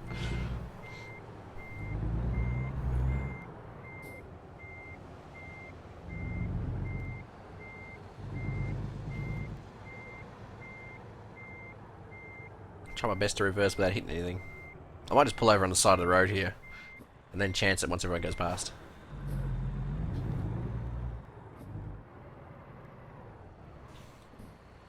Let's just wait here for a moment, shall we? We've got some nice scenery to look at. Lovely out there. That's a new chopper. If there wasn't so much traffic, I might be able to get through, but there is. And there's no way of getting across here. There's got the big concrete dividers.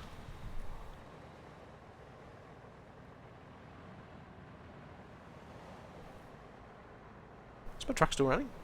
Yeah. It's about 28% damage now.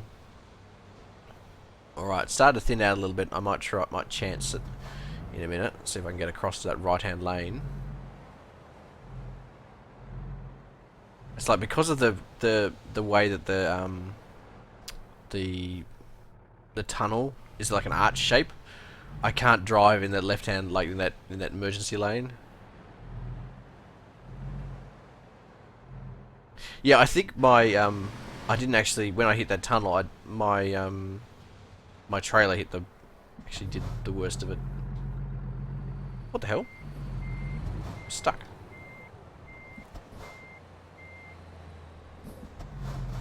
There we go.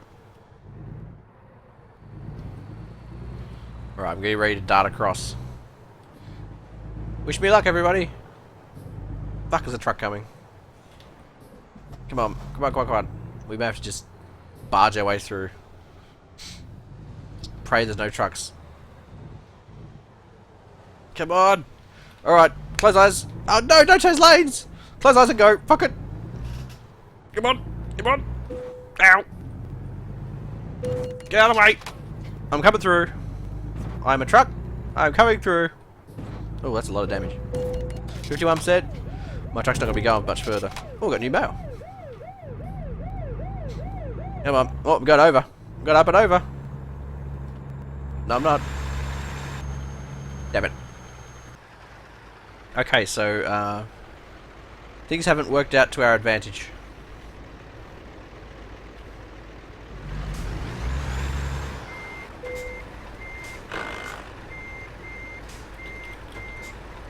I can't even reverse out now.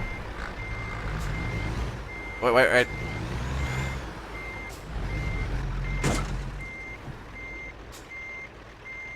Come on, get moving. I'm gonna bank up with traffic. Might be the worst thing I've ever witnessed.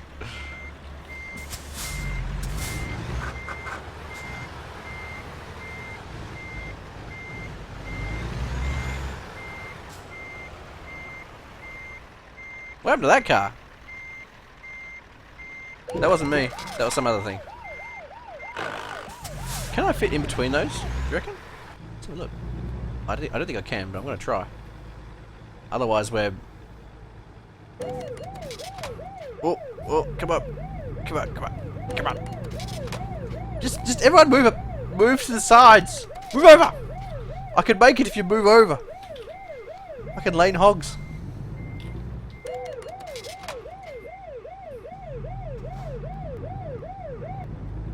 I'm full lock, but I'm not turning. Yeah, I'm not getting through here. We give up on this. Right, where are we? Yeah, I'm gonna need a tow.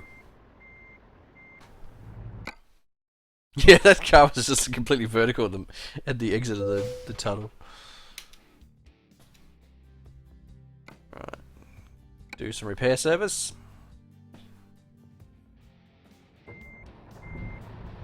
Oh, my customer's expecting delivery soon. Damn. They might be disappointed because I'm still an unknown number of miles away. This is where I was before. Oh shit, I've gone the wrong way. I'm gonna have to do a big U-turn in this intersection. Ready? Here we go. And swing! Swing! Come on! Come on! Go car, go! I keep calling it a car and it's a truck. Perfect. That seems right. Alright, so I'm only 4 miles away. Sweet!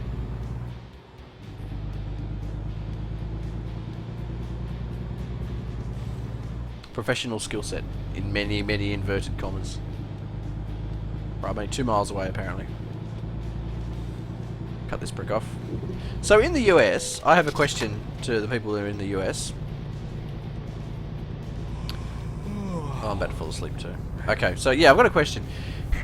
Do you, like, if you pull up at a red light, can you turn right even though the light is red if you indicate? Is that the rule? Because in Australia we do not have that rule. If you have to sit there at the red light regardless. There's no turning right.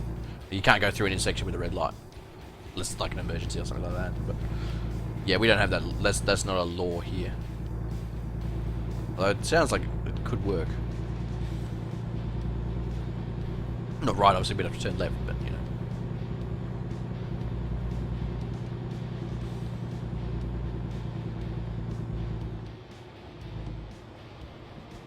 So it's the thing, does it vary state to oh shit. Is this the right way? Yeah, it is. Does it vary state to state? So you get some people driving from certain states, drive to another state, turn right on a red, and then get pulled over because they're doing something illegal? Is that how it works? Oh, reckless! Yeah! I've never got reckless before. I'm minus $30,000. Sweet! Only if there's a sign that tells you can't do it. Okay, so basically the law is if there's a sign, if there's no sign, you can do it. If there is a sign, you can't do it. I kind of wish we had that here because there's a lot of times when you're sitting there waiting for traffic and it's just like there's no cars coming. You could go quite safely, if you're paying attention. But I'm at Walbert. But yeah, I kind of like that if that was a law here. Alright, turn our lights on. Now I'm not going to hit that. Nope, all good. Let's go!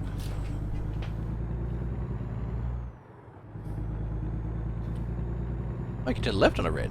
Wow. Yeah, in Australia, it's not a known. I dare say most people aren't aware it's a thing, because we can't do that here. Well, not in any state. Although I have found that some states have different laws for various intersections. So in Melbourne, you can do something called a hook turn. Now, a hook turn is where you're waiting for traffic, so you want to turn left. No, you want to turn right. So we drive on the left, so we have to wait for traffic to come past us. So you're waiting to turn right. You're waiting for traffic to go past. What you can do is drive out into the intersection on the left-hand side, so like far from the traffic, and then turn right. Like, so you can basically get out of the way of the traffic that's trying to just go straight on behind you, like behind you trying to go straight on, and get out of the way of them while you're waiting to turn. Which is an interesting idea, but it's weird when you see it for the first time. I was actually in a taxi the first time I saw them do it. I'm like, dude, what the fuck are you doing? Right in the middle of the intersection, the lights turn red, and we're waiting for traffic to go past.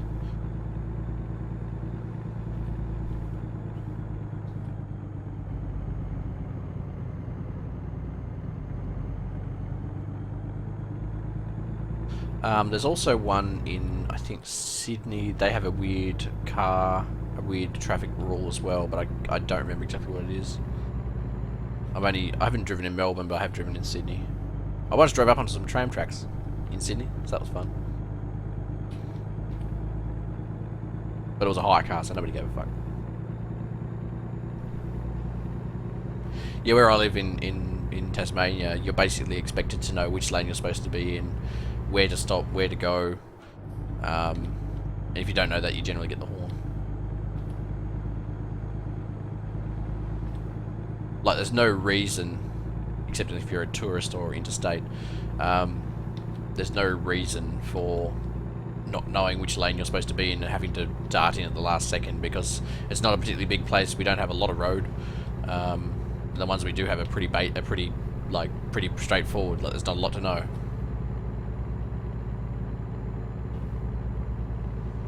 Like, there's no special road rules here, as far as I'm aware.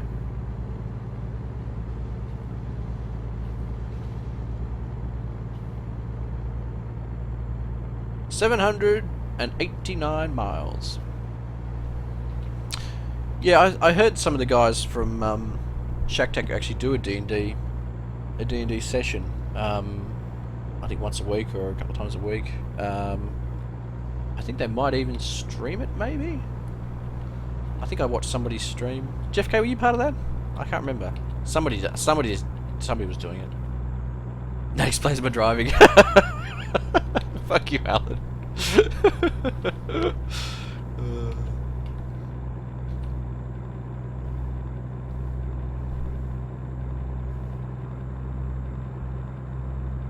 Yeah, I'd actually like to do stream a D&D session for people.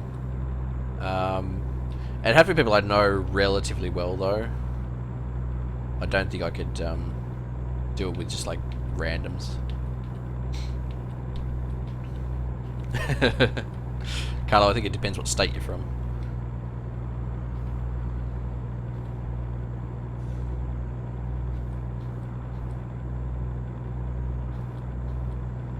Yeah, I mean, Callum, we are largely in the same boat in Australia. Like, there's only a couple of road rules that are different, and it's not like you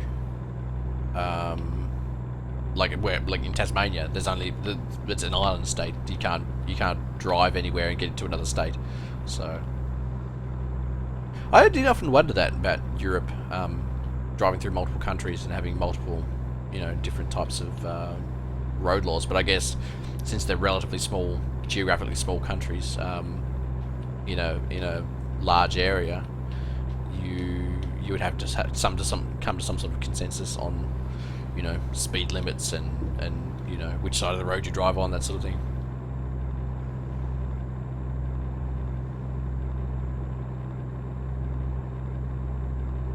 It's actually a weird idea that I didn't really realize was a thing until I watched Top Gear. Driving on an opposite side of the road, when you get to certain countries, if you're driving a left-hand drive car or right-hand drive car, so you have to have stickers on saying this is a right-hand drive car,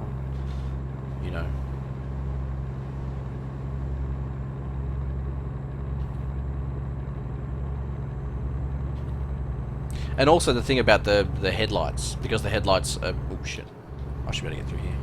I've done it before. I can thread the needle again. Oh no! No! Fuck! He was turning. Uh-oh. Should I'm not even gonna try. I'm just gonna go straight to the... Why didn't that sign bend? It's made out of fucking armor. Dear oh dear. They're not gonna be real happy about my effort with this one. Although when you do get taken to the service department, a lot of time you end up a lot closer to the where you need to be. So that's good. I like how they fix stuff in the middle of the night though, that's cool.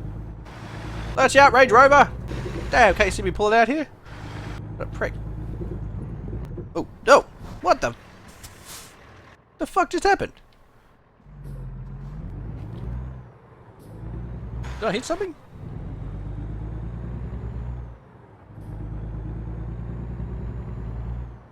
Yeah, that invisible sign, fucking hell. But I kind of knew it was not going to bend, but I hoped it would.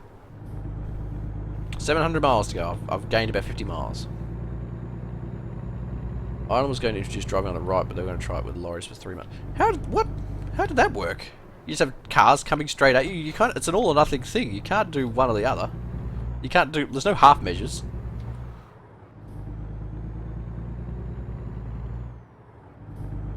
Wouldn't all the cars in Ireland therefore be right-hand drive if they were going to introduce driving on the... if everyone drives on the left? Which would make it difficult for driving on the right, because then you're on the wrong side of the road. And you're also on the wrong side of the cab, on the wrong side of the road.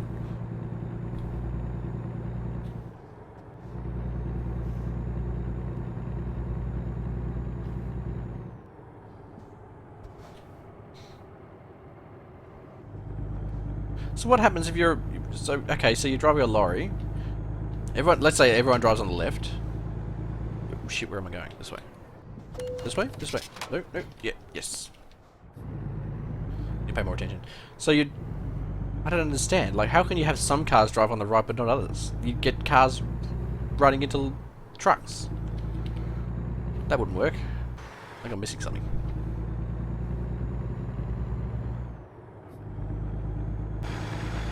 No, I do really wish that this had less of a delay on the chat.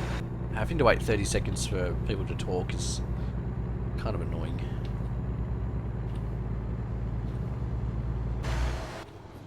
I should set up like a Skype channel, and people can call in. We'll have next caller. Or just have a big group call. Everyone's drunk in Ireland.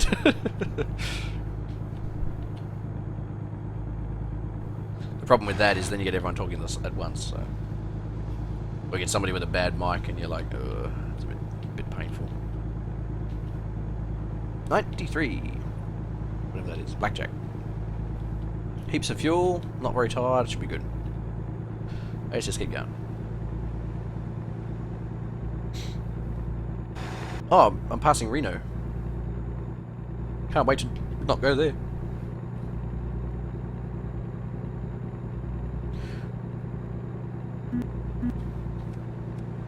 I'm afraid of putting on some music, lest I be DCMA'd.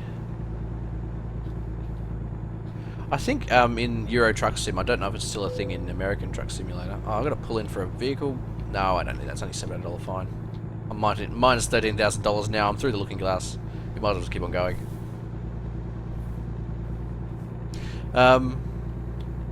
What was I saying? I've forgotten now. Can't have been that important. Vow to stop at the way station. $700. 700 American dollars. That's like $30,000 dues. Australian dollar dues.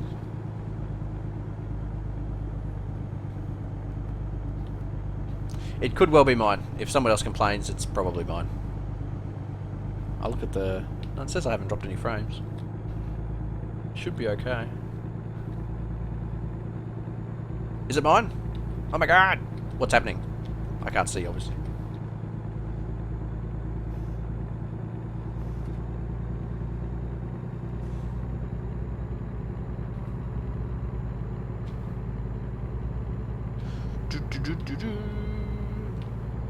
A few lags, yeah. I'm pushing, like, if you're not aware, I'm actually pushing my internet connection about as far as it'll go. In order to get... I mean, the problem is also that I'm playing a game that has a lot of moving stuff. But Soma also had the same sort of thing, although most of it was dark black. So... yeah, I don't know. It's a bit... like, to be honest, there's not much I can do. I'm supposed to be getting a new... we're supposed to be getting upgraded internet. Sorry.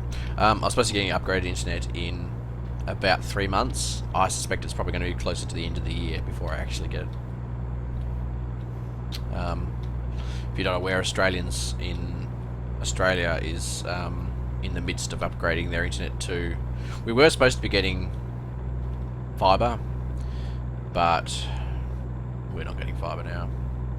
Like about 20% of premises in Australia will get fibre, like actual fibre cable, fibre optic cable to the home.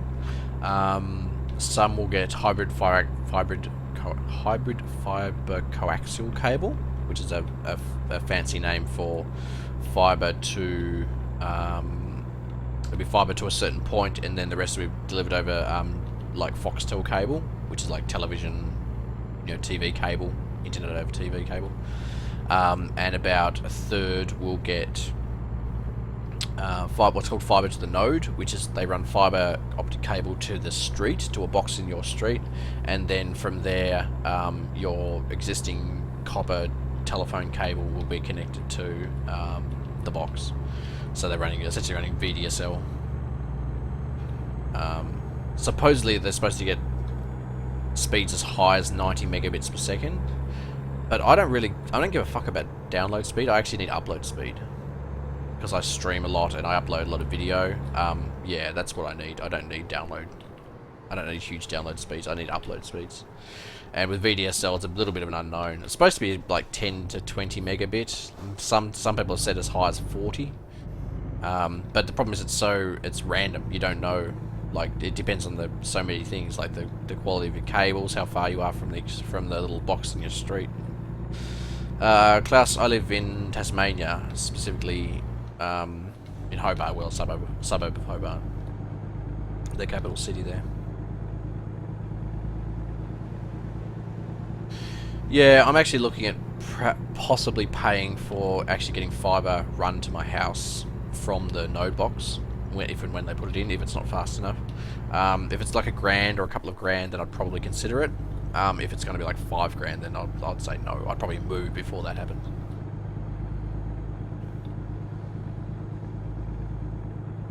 So we were actually slated to get fibre to the premises, like the actual proper fibre cable right to your house, about 2 years ago, but about 3 years ago actually, 2012 I think it was, or 2013. And then we had an election, and the new government said, nope, fibre to the premises is far too expensive, we're going to do this instead, even though it's slower and it'll actually cost more in the long run. That's dumbing down a very big and complex argument, but that's essentially what it came down to. I think I'm westbound, because I think I see the sun coming up. Oh, the sun's over there. Yeah, I think I'm westbound. The sun's over there, so sort of westbound-ish. I'm actually probably more going north at the moment. Yeah, $5,000 reduce is like, £4.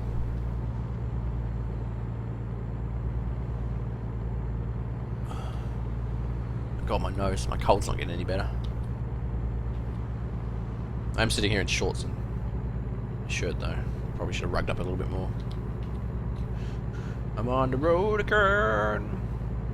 Does anyone know how long I've been streaming for? I've opened the window over the thing that tells me how long I've been streaming for. There we go, 1 hour 58. Oh, we're almost at 2 hours. Fun.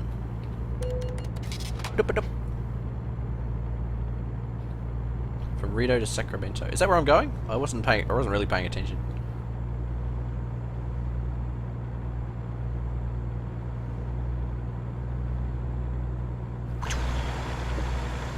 Hello, everybody. The lights are still on. Turn that off. Look like a nong. Like a spanner. Like Callum. I'm doing 72 miles an hour. What I'd like to do is put in a cheat code for this, buy the biggest, most powerful truck, and then just race it around places.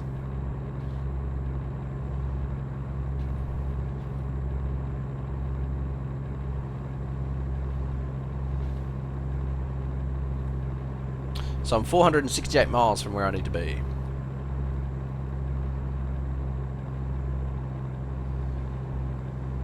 It's a long way. This is actually quite a long trip.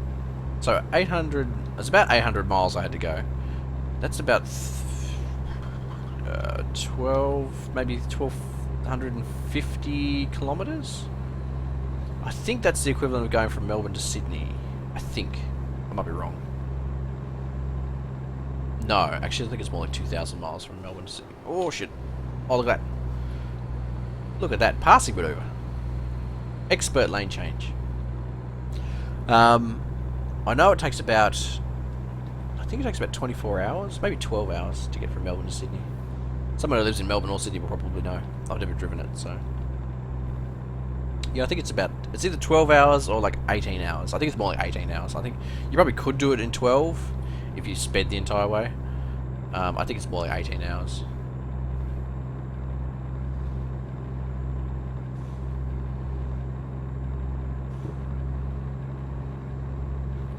I think the furthest I've driven is probably actually, it was probably the other day when I drove from Hobart, where I live, to a place called Stanley, which is right up the top, like northwest of the state. So we live in the sort of the southeast, not as far southeast as you can go, but like quite far down the southeast, all the way to the northwest, which I think was probably about 500 k's, which is not very far in the grand scheme of things. But like I live in Tasmania, which is not a very big state, so, and it's an island state, so it's not like you can drive to another state. So.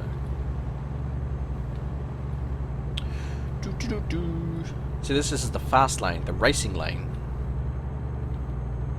You just have to watch out for these dickheads who turn right. Like this guy.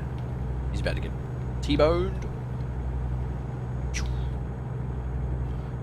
Like a ninja. A big truck ninja. I don't think so. They probably set off from the Antarctic Division in Hobart. We actually have a place where boats come in and dock and then go off to Antarctica. Because Hobart has one of the deepest ports in the southern hemisphere, so we can take like really large cruise ships and you know, large like haulers and the big boats that go to Antarctica, the icebreakers.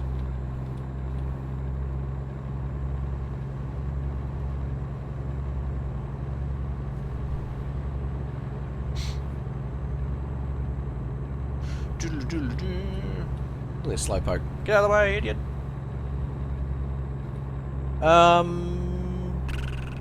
Maybe? I mean, it wouldn't make much sense because then they'd have to go... I mean, I suppose they could. I mean, it is on the coast, but, like, there's little reason to set off from Stanley. Like, you'd rather... I mean, it'd make more sense to set off from Hobart because, A, it's capital city and there's a lot more stuff there, and there's less distance to travel, like, over via water. But, yeah, I guess you could. I don't know for certain, but maybe. How am I doing for fuel? I should probably get some fuel. And sleep, actually. Oh, shit. That's where I need to turn in. Oh, well, looks like we're catching the next one. Damn, there goes all my speed. Kick it back a gear. Come on. There we go. Chicago to New Orleans, 918 miles. Wow. I kind of like the idea of doing a cross-country, like, drive, though. I'd probably... I mean, I might do it... I guess I'd do it in Australia. There's not really anywhere to go, though. Like, everything we have is on the East Coast. There's fuck all on the West Coast. Literally nothing going on the West Coast. You go to Perth. I hear it's lovely there.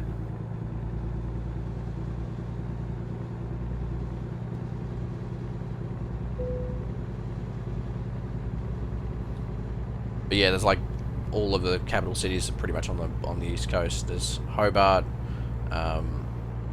Melbourne, Canberra, Sydney, and Brisbane are all on the East Coast.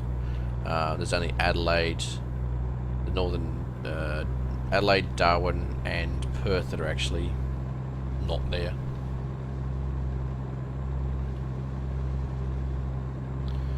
And Perth's actually the only ones on the West Coast because it's hot as fuck out there. Nobody wants to be there.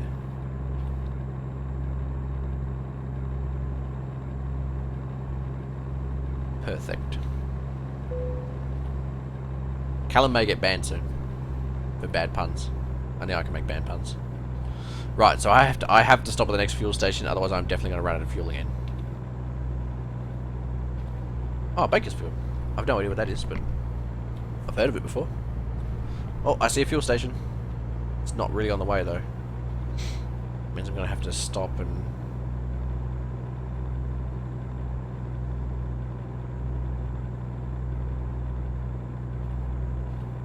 drive around the right half then. Yeah. I mean, if I was going to, if I was going to do a cross-country drive, then I'd probably just drive from Sydney to Perth. I mean, Perth's fine. It's probably fine. I've never been there, but it's, from what I hear, it's nice. Oh, come on! Run that truck over. Yep. Come on. See, look at all these old cars. It's like old-timey America. A big Oldsmobile or something rather than. Probably. Get out of the way, idiots! Do not pull out. You'll get T-boned. Hello, Gilhiro. Right, so there's a petrol station. Probably not big enough for a truck over here.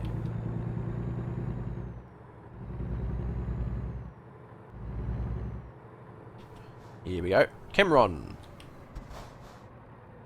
Yeah, I mean, most cities in Australia are fine. The only one that really cops any flack is Canberra, because there's literally nothing to do there.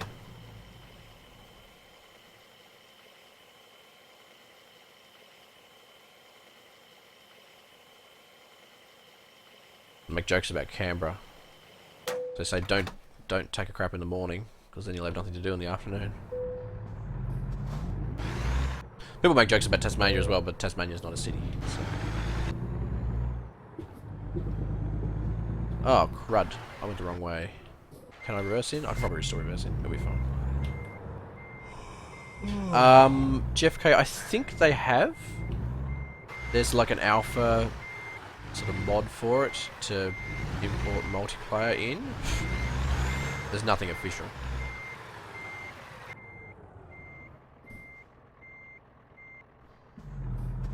I'm presuming you're talking about the multiplayer mod.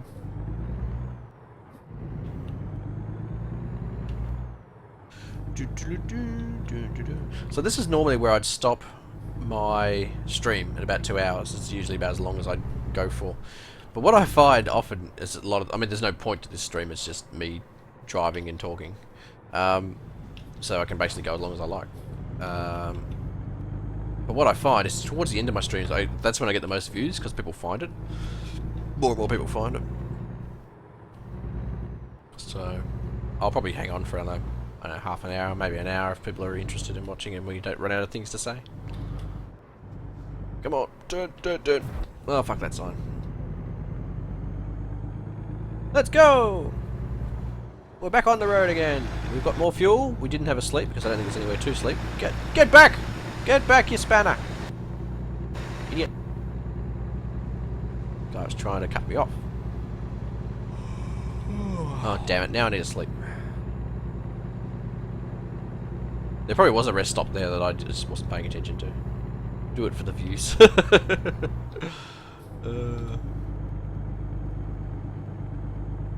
So I need some suggestions from you guys about what I should play or what I should stream next. I'm looking for a decent streaming game. Something like Rocket League won't work because actually anything multiplayer won't work because my connection just won't handle streaming and doing anything multiplayer at the same time. So it's single player only. Things with lots of moving like lots of moving pixels, also not great, but it's less of an issue now that I've managed to sort of crank the settings up about as high as they'll possibly go, because I can, yeah, it's not that bad. Like Soma worked pretty well because it was quite dark, so a lot of it was just black. This is probably not quite so good, although a lot of the pixels in this don't change either because I'm basically looking through the window, so that's not as bad. Something like Rocket League just doesn't work, mostly because it's multiplayer, but also because it's just you know, constant moving pixels of different colours. Oh, that was probably a rest stop in there. Damn it! I need to find somewhere to sleep. This is not a sleeper cab either. Yeah, maybe some real-time strategy. I'm not a big real-time strategy person, and I don't think it. I don't know that, like, I don't feel like they make particularly interesting streams because it's low action. and I'm also not very good at them. So. But maybe, if there's something interesting enough to play, I'd have a go at it. The Long Dark. Is that a horror game? Yeah, Tabletop Simulator I would play, but again, multiplayer. We've tried playing Tabletop Simulator before, and it's buggy as crap. It's so... Like, I actually have a Tabletop Simulator stream. Go and, like, not right now, obviously, but go and check it out. It's a pretty janky experience. Like, we couldn't get it working well enough to play an enjoyable game of anything. So, is there somewhere to sleep? There is somewhere to sleep here. Watch out, I'm going to cut this guy off. He's going to run into me. Oh, that was close. Is there a sleepy place here? Somewhere for me to sleep? Oh, parking. Here we go. Ha. Don't starve. Maybe. Yeah.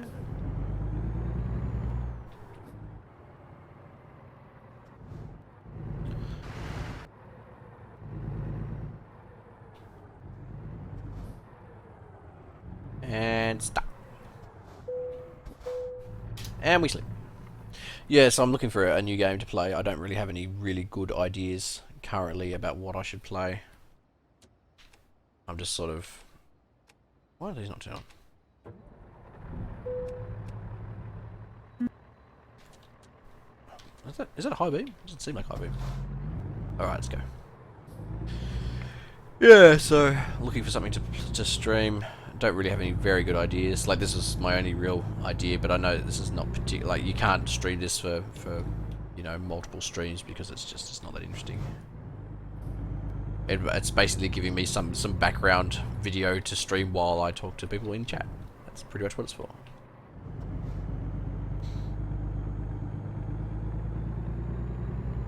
Sit down and stare at a webcam for an hour. Oh, I could do that, I guess. I don't think anybody really wants to look at me, though. Look, expert merging. Merged in behind him, didn't run him off the road.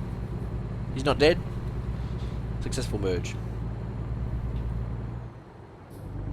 I especially wouldn't do any webcam stuff at the moment because I've got a cold and I look like shit.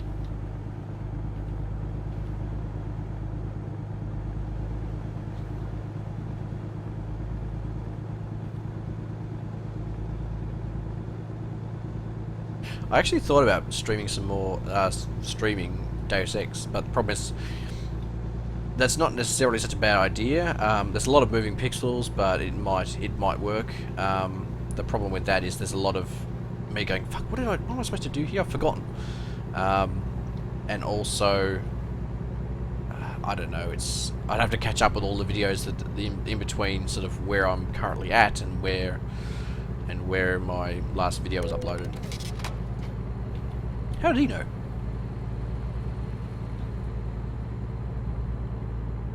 Probably not, no. I've looked at... Sean asked if I'm going to stream the Division. No, probably not. It's everything I've watched about that game is it's underwhelming.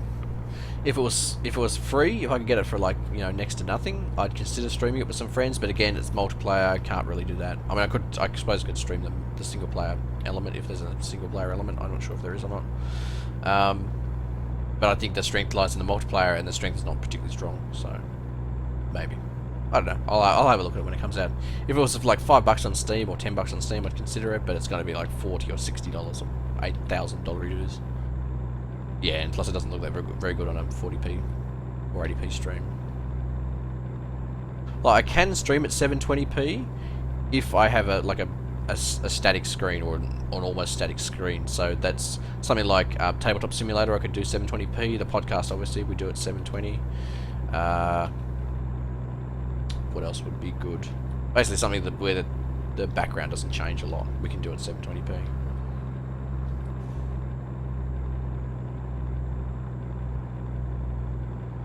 Yeah, the Division, like, I've watched a couple of reviews on it, and they pretty much all say the same thing. Like, it's just not that good. So that road is closed.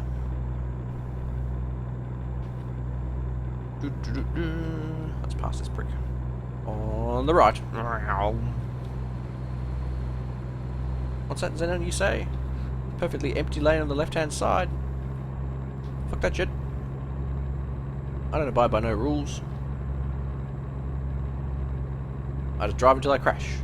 Go to the repair center and then keep on driving.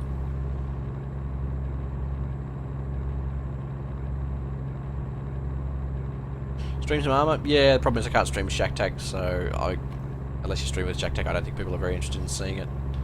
I did actually stream armor once, and we got a lot of views, but I think it's all people expecting to see a Shack Tag stream. They're like all very excited, and they were all disappointed that it was just me and Votus and Keeks dicking around in armor. Like, it still went okay, but again, just multiplayer. You know, lots of moving pixels. Not great.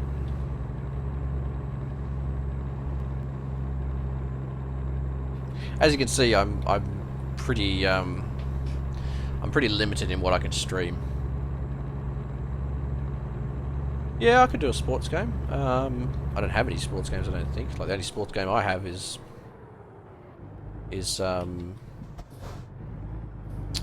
Rocket League, which I don't know if that really technically classifies as a sport. It's got cars and balls. Wastelands? What's Wastelands?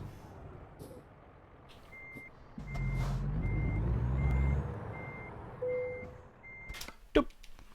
I'm in a hurry now. Show me the result. Oh, I had tolerable. I'm tolerable. I'm adequate. I'm adequate, ladies and gentlemen. Look at me and my adequacy. Oh, I'm taking a red truck this time, apparently.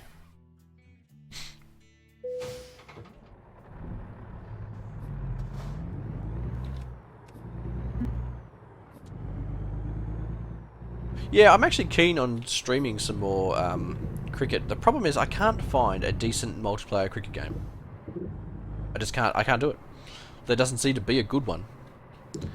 The best one I've had was actually on PlayStation 2, and obviously I can't stream that. I can't remember what it's called. I can't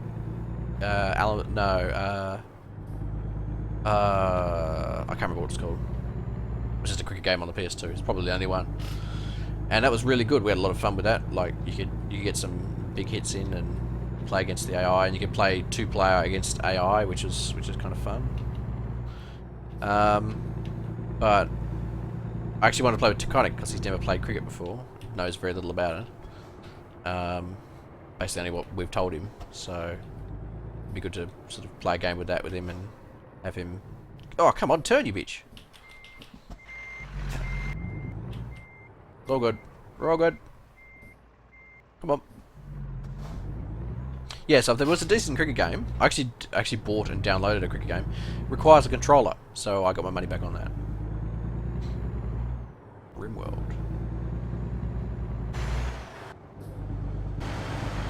I actually this morning considered streaming me editing a video, because people wanted to know how I edited videos and what the process was and stuff like that. So I considered doing that, but the problem is I've got 3 screens, so I'd be constantly switching between screens as I drag, you know, stuff over and added stuff, and plus it takes about 4 hours to do. So it's after the first sort of 10 minutes of like, oh, this is interesting. It's pretty boring, just like dragging clip after clip, listening to it, going over it, doing a transition between them, fixing the audio. So I decided against that in the end. I know people are interested to see how I edit videos though, so I might do a video on it one day. Just doing a video about editing video though. Videoception. Plus I'd have to figure out how to record 3 different screens at once, which I'm not sure I know how to do.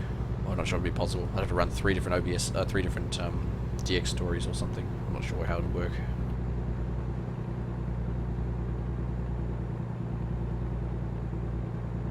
Some old dungeon crawls, like what? Like an old Dungeon Master type game. Like, so I did play Dungeon Master. I got to a point where I died, or we had TPK, and we gave up. But I got much further than I'd ever been in it before, so it wasn't the end of the world. I'd actually quite like to stream maybe the original Half-Life 1, but the one that was remade. I think it's called Black Mesa.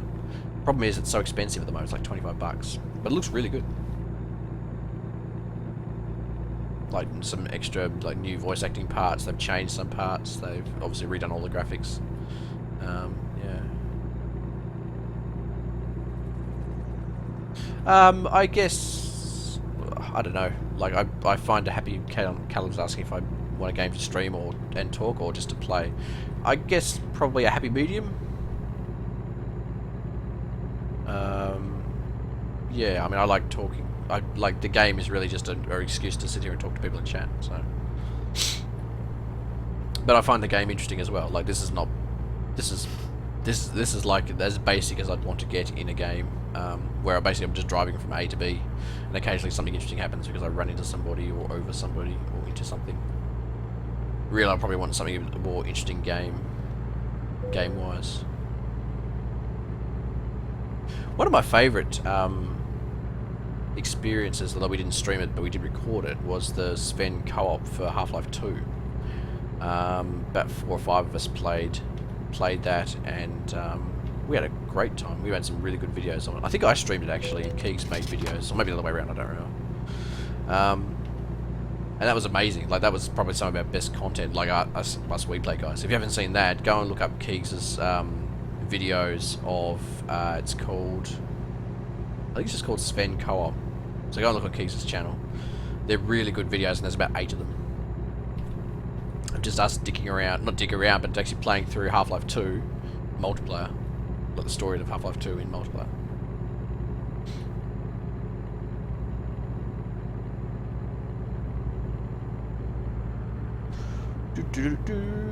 It's early morning, about 6 AM, 6:10. Sun's starting to come up. I can see things off in the distance.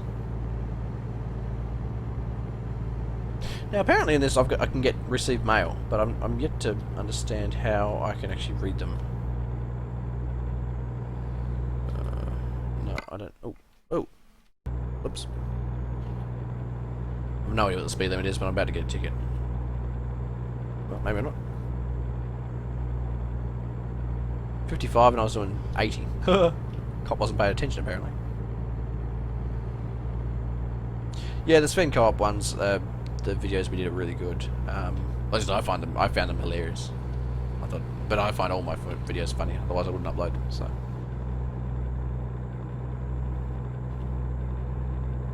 Yeah, so I'm pretty sure I streamed all the ones that I was in because I wasn't in every single video.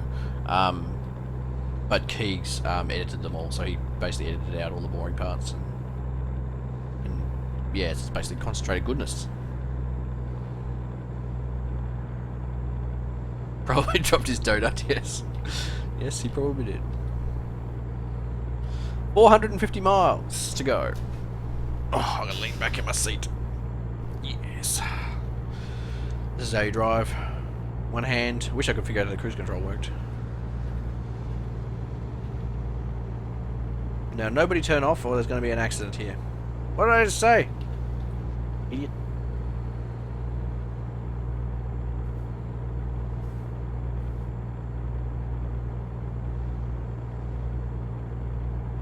So where is everybody from? Oh, hang on, that was my ETA, not the current time. What is the current time? Oh, so okay, so it's now it's almost 6 AM. I was going to say because the time's counting down. So where is everybody from? I do this once every... Oh shit, I didn't want to get off here. And barge pass. Yes. Like a pro. A professional. Yeah, so where's everybody from? I like to ask this every now and again because I'm always interested to know where my streamers coming from. I think it's about... Generally when I watch the analytics, it's about 50% US. Probably 20% Australia, 20% UK, and the other 10% is... whatever is, you know, basically other countries. Lapland. That's not a place. N5 Corp is from North Carolina. I know very little about North Carolina. Give me a stat about North Carolina. N5 Corp. Give me the headlines. Oh, Klaus is from Germany. For some reason I thought you were in Australia because you were asking about where in Australia I was. Sean Ferris is in Michigan.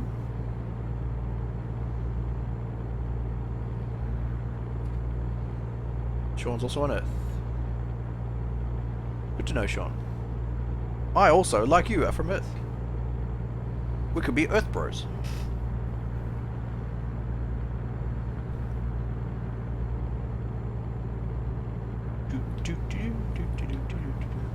Good barbecue, a ton of craft breweries in Western North Carolina. Okay. I actually I read a thing about, it was on Facebook, it was one of those stupid things like, 10 things about places you never knew.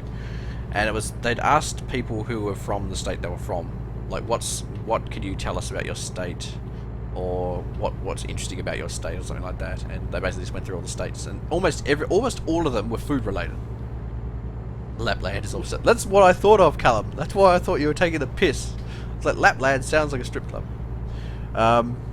Yeah, almost all of the answers that they gave were food related, which I guess, like, I can sort of understand, but actually, yeah, I guess I can understand that. Which is a bit weird. Oh shit, I'm about to run into roadworks. I hope these bend. Yes, they do. Good. There we go. Yes. Threaded that needle. I did some damage there, that's not good. Now I'm just gonna go straight through here. Cut this prick off. Oh no! Oh Jesus. I mistimed that slightly. Sorry. Can't see. I clipped the back of that truck and luckily it didn't stop me dead like it does a lot of the time. Pretty mountains as well, we can't eat them though. The trees, rain and Bigfoot in Washington. You do not have Bigfoot in Washington! He lives out in the forest somewhere. Washington is all urban, what do you call it, it's all developed. There's no fucking forest for him to run around in. These are the things I know, these are the stereotypes I know about states in the US. I'm from Yorkshire. Oh my god, you're from Yorkshire. Nothing wrong with being from Yorkshire, I just, like, whenever I hear Yorkshire, I think of the Yorkshire accent. And I'm like, yeah. Oh shit, I was supposed to get off there. Crap. Should have been paying more attention. Can I get off here? I have no idea if I can. No, I can't. That's the wrong way. Shit. Should I drive the wrong way down the thing like I did last time? Because it worked so well last time. I could. Can I chance it? Ah, fuck it. We'll just keep driving. I'm sure there'll be somewhere else to turn off somewhere. Or I'll have to do a massive U-turn. That'll be fun too. Yeah, I didn't mean much offense by it. I was just like, Yorkshire. Oh, I'm struggling to think of the Yorkshire actually. York. No. God damn it. Come on, car. Come on, Bessie. There we go. Illinois, mostly corn. Yeah, we, like, where I live, we don't really, I mean, we're known for seafood, I think, but that's annoying because I don't eat seafood. I don't really like seafood very much. We export apples. We export quite a lot of apples. What else do we export? Timber. We export a lot of timber. What else do we do? Not much. It's like a tourism place here. It's like, oh, natural habitat. Come look at all of our really old rainforests. It's all shit I'm not very interested in at all.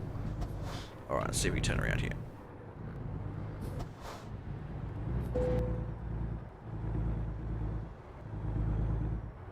Do we make cheese? I mean, I guess we do make cheese. We also make wine and stuff as well, but we're less known for that.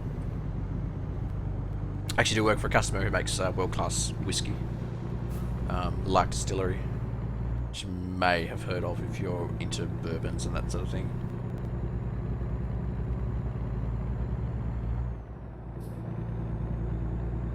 You can't beat white crumbly Cheshire cheese. I've never had it. I've had, I used to only eat cheddar, like that was what we were brought up on, that's what I ate. But recently I've been getting into a lot more into soft cheeses, like the last 10 years, like a lot more into soft cheeses.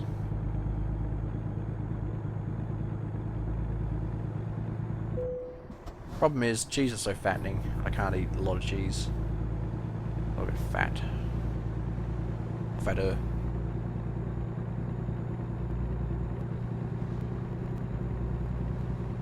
Trucking along, just hauling my load. Now I've got to go straight on here, I think. Yeah. Found a place to do a U-turn.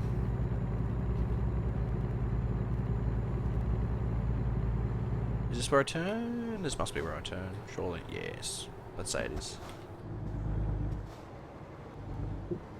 Do a full 270 around here. 270 kickflip. No scope. Oh shit. Fuck. Understeer. What's up with this truck? Might need to fix that.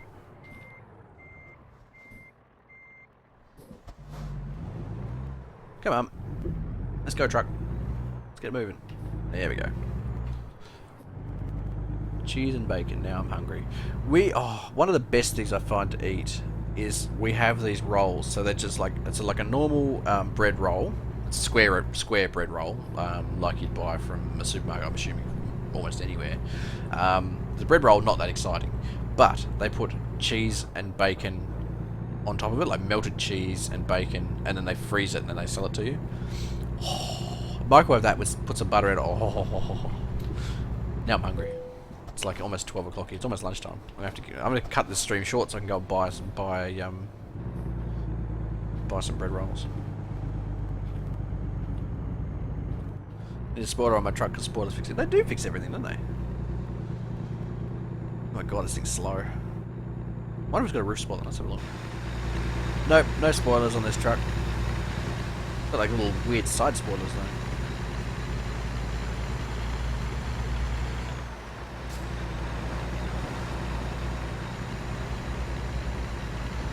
Boop.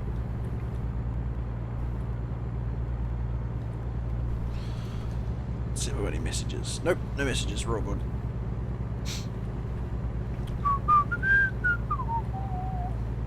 Just trucking away, carrying my big tank thing, whatever that is. 2 tanks. I think I'm carrying propane tanks. Or something tanks, I'm not really sure what's in them. Yeah, so Tasmania's not particularly known for anything. I mean, we've got, they say world-class seafood, but I don't really like seafood. Do a range of wines and bourbon. We do apples, we export a lot of apples, and we also export timber. I think that's basically 80% of our exports right there. I'm guessing we probably export other stuff as well, but it's not, we're not known for it, I don't think.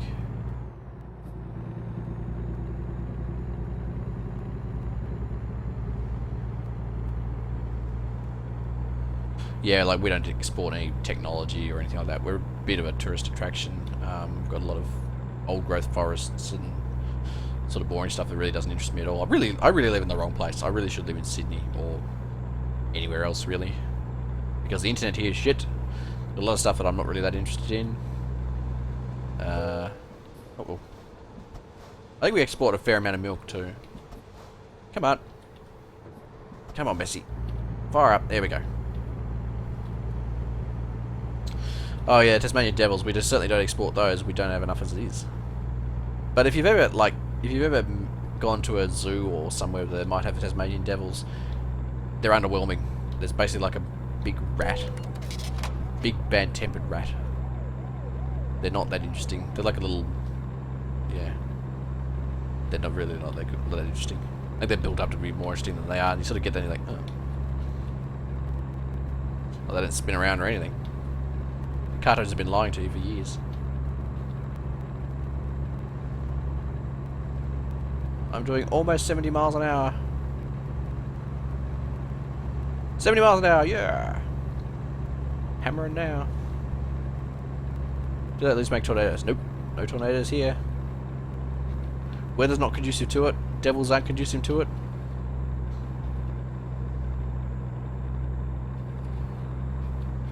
Everything you know about Tasmanian devils is probably a lie.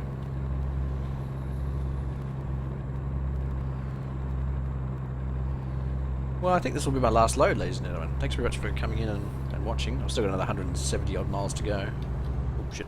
There we go. Now we're cranking. 74 miles an hour. Yeah.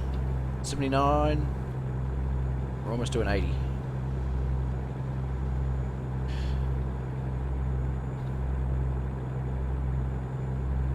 So I'll probably do another stream maybe Monday. I may actually end up doing Deus Ex videos instead. This is the time when I normally do some video editing, but I've been sort of streaming instead to give myself a break from doing so much editing. If I was getting paid for it, then it'd be great, but I'm not getting paid, so. Dropping loads across America. Uh-oh. Oh, oh, nope, nope, we're all good.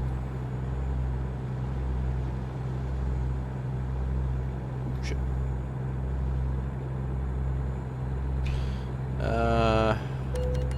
How late is it there, Callum? It's like 12 o'clock here, 12 p.m. Bonk. Speed bump. All these closed roads, goddamn. Dropping loads across America. Across America. America. Is Tasmania the Mexico of Australia? I don't know what that means. We're geographically, I guess, in the same position because we're below Australia. Let's see if I can thread this through here. Yes.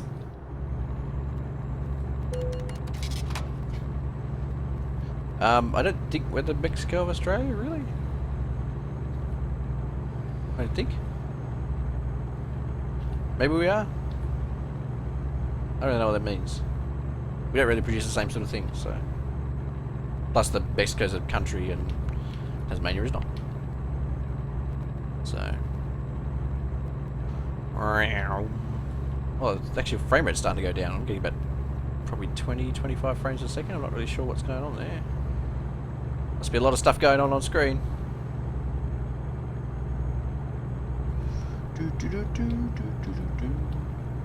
Yes, I'm very keen for this new D&D campaign. We're not going to play this weekend. It's probably going to be next weekend. But I've been fleshing out the background of the world that we're in. I really enjoyed writing the background for characters and just making a world and yeah, seeing how I'm interested to see how they're going to interact with the challenges that I put to them.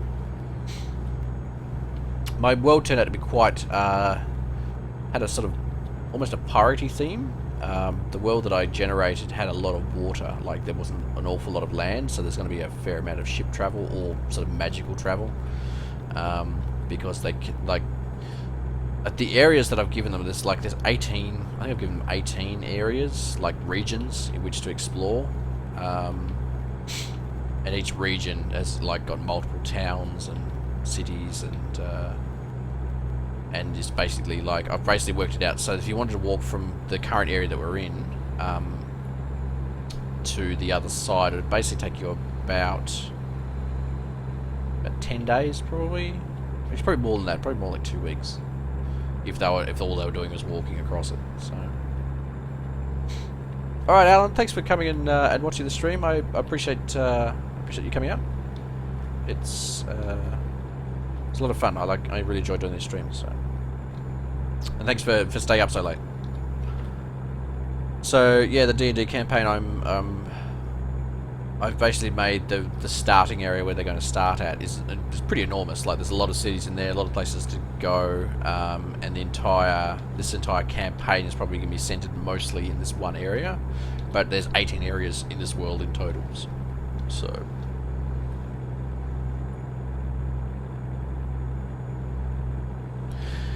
Yeah, I've made an area in the not in this region, but there's sort of adjacent to. But there's going to be pirates. Sort of, I'm not sure if we're going to do some sort of magical pirates or whether they're going to be just more traditional pirates. But don't tell them. But they're actually going to start on a boat, on a galleon probably. You know, heading towards their wherever they're going to. So. I'm interested to know how other DMs sort of start their campaigns. Like, what's the process for deciding where they're going to start? I mean, I guess you just decide. You know, they start off in a tavern, or maybe they start off in a. You sort of have to invent a reason for bringing them together, and I haven't quite organised that yet because I don't know who the characters are. Come on, you're not ready to that. You should have driven up on it. Come on, man, my truck's not healthy. Monk pirates, yeah, like ninja pirates. No, they're gonna be. I think they're gonna be more sort of traditional swashbuckling pirates. One of the first challenges they're going to face is that there's actually going to be a mutiny on board the ship, and they basically have to pick a side. Well, they don't have to pick a side. It's D&D. You don't have to do anything. But the idea is that they'll pick a side. But they'll probably surprise me and kill everybody or kill nobody and leave. Who knows? So it's D&D. Yeah, I don't. The part of the problem in 5 Corp is that I don't actually know any of the backstories yet. I know one of the backstories, and I'll obviously know the NPC that I'm playing. But I don't have any. I don't have any idea on what sort of backstory there is for everyone else. So who knows? I might do one more. I'll just do a short one rather than doing a huge long one. That does not look short. That doesn't look short either.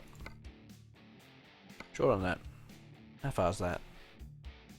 It actually doesn't tell you how far it is. Fuck it, I'll just do this one. Spend your all day choosing one.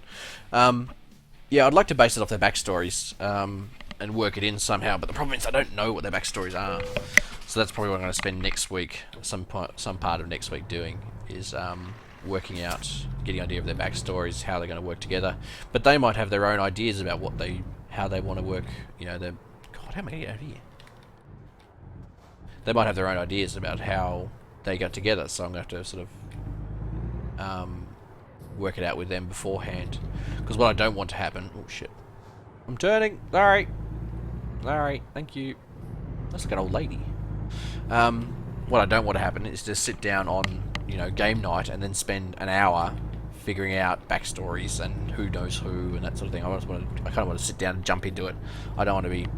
I don't want to be trying to figure out who, you know, who knows who and that sort of thing. So... I've got a sort of a broad range of players. Unfortunately, oh well, I say unfortunately. I've got a range of players who take different things from D&D. So I've got one player who is basically there for the mechanics and the fighting and the sort of moving miniatures around on a board type of style of gameplay. And I've got 2 players who have never used a board game, like what do you call it, grids, in order to play. That's all been imagination based. And then there's me, who falls somewhere in the middle.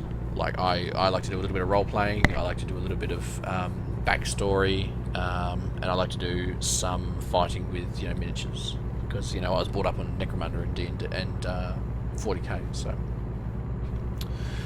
So yeah, I guess we'll figure it out as we go along. Like one of the players I've got doesn't care about backstory or story at all, really. It's basically just an excuse to get in there and start fighting and figure out the best way to fight and kill shit. So I'm gonna have to try and find a balance between one thing and the other.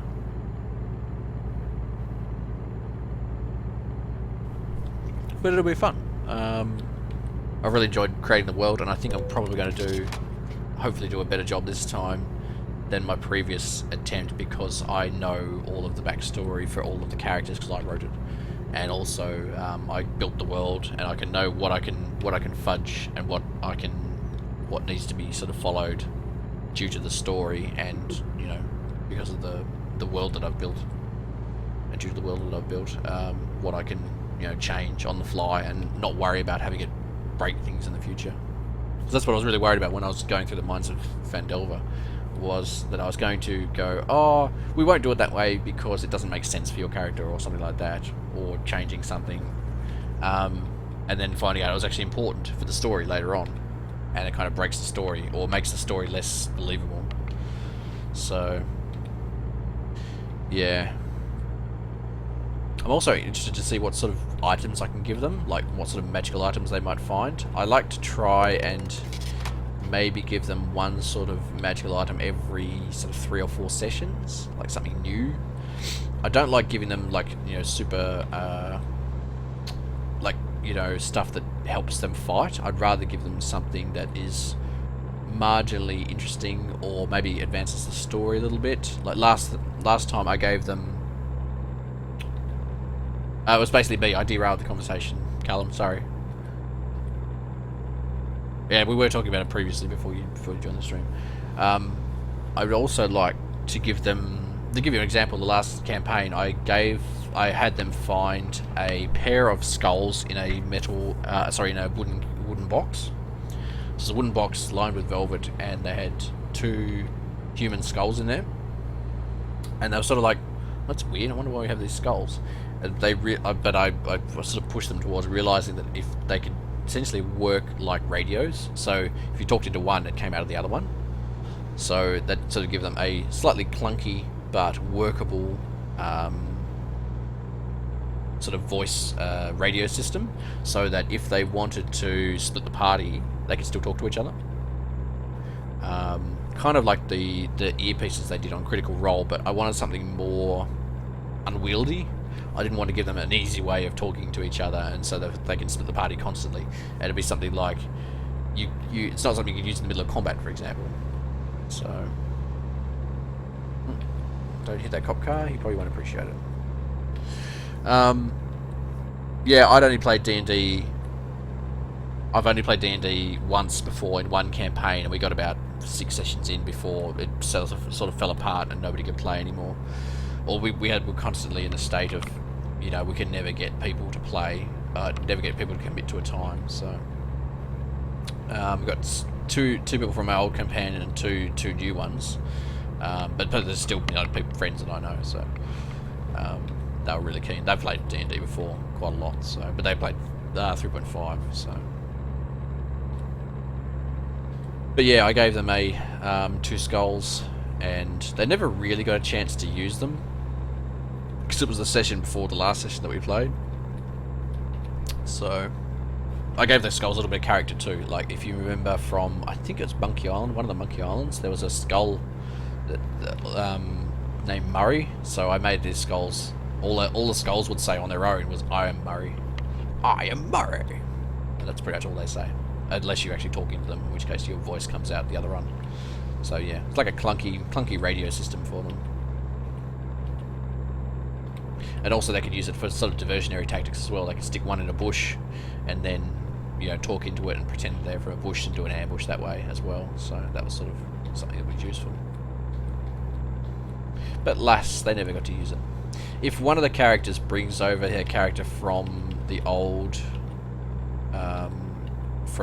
party, I may allow them to bring the skulls with them, because it's a kind of cool idea.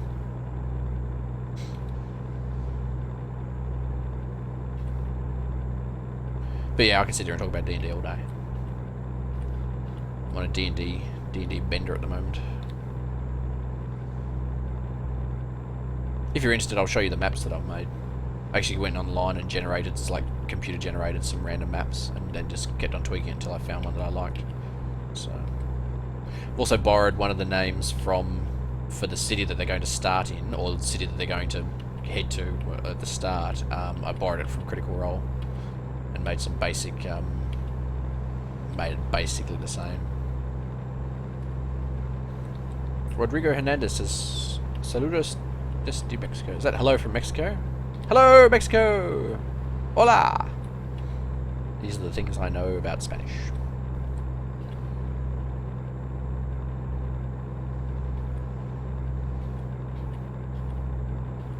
Yeah, so if you're interested, I might just shove some quick pics right at the end of the maps that I've made. I've spent a fair amount of time doing them, so I've made roads and all sorts of stuff. So I've worked out the entire world. So there's a world map with the different regions in, color coded and what have you.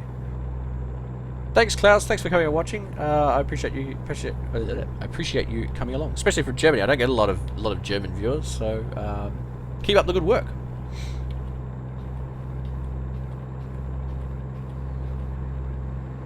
Carlos says books and make your maps as you go, but the DM has it all made. Oh shit! Hang on. Dodge these cars.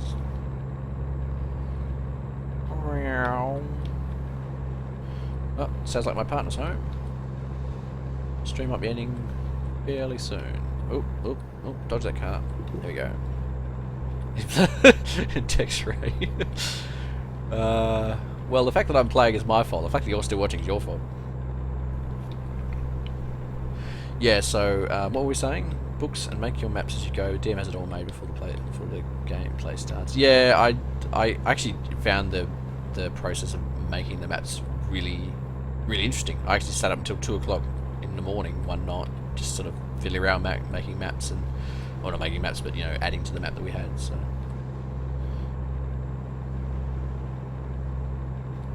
Let's cut across this way. Oh, come on, yes! Just. Whew. Didn't think I was going to make it there for a second. So yeah, this will be the last load, definitely. I know I said the last load was going to be the last load, but this will definitely be the last load. Last load. Oh, I think I'm on the wrong way. Have I gone the wrong way? If I've gone the wrong way, this is definitely it. There's no red in front of me, which is generally a bad sign. Crud. I think I've missed my turn off. Did anyone see where I missed it? It was a long time ago. 267 miles, 205, 206. Yeah, I'm going the wrong way. I think I've just missed a turn off there too. I might be able to turn around this way station, although probably not, to be honest. Nah, they've got barricades all across the road. Damn it.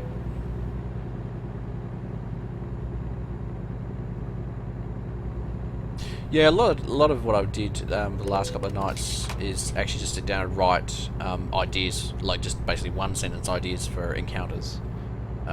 Basically just so I didn't forget them. Like, it's just, I've got that list there in case somebody, they get a stage where they can't advance the story, but the session's not finished yet, or the session they're playing, has got another hour and a half to go. I'll just be like, right, let's do this. Suddenly you're, attacked by 10 goblins in a cart made of cheese.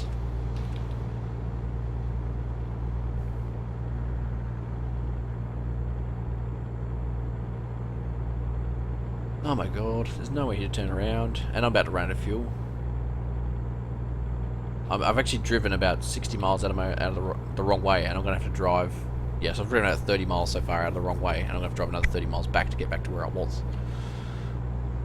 It's only, like, these bloody barriers. I can't get across. There's nowhere to turn around. Oh, hang on, 228 miles. It's okay. We found an alternate route. GPS has found an alternate route. Goblin Fight Club, yeah. So yeah, I'm interested to see how I'm going to balance having 5 players rather than 4. The problem I had with the last campaign, or one of the issues that we faced, was that they seemed OP, like they were really OP for what they were. Like, they leveled up reasonably quickly, and they went everywhere.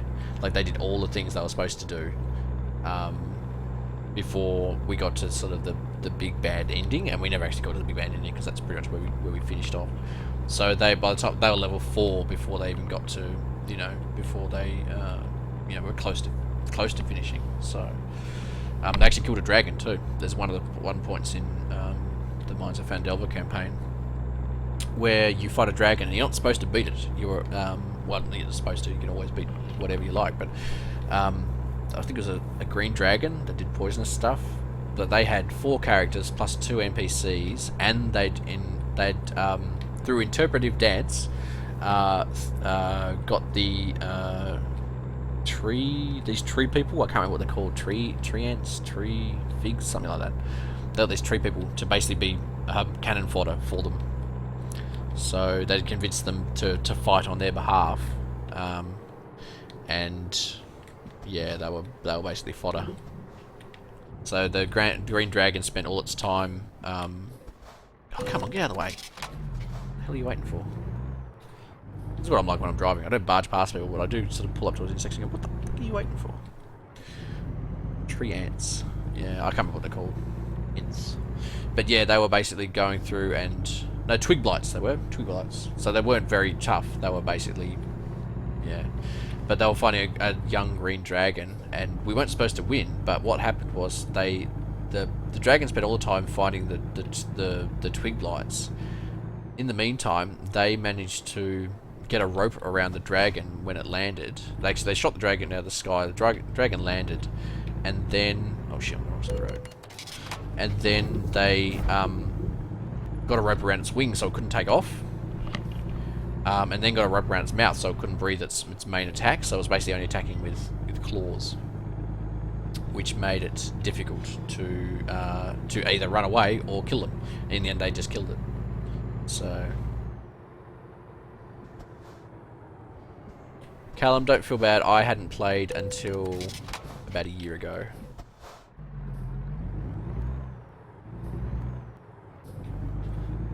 Oh, poor Callum. Don't feel like an outsider. D&D is inclusive. We include everybody. D&D is cool too.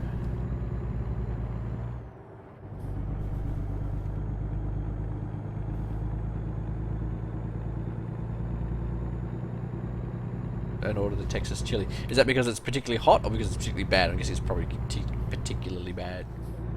So,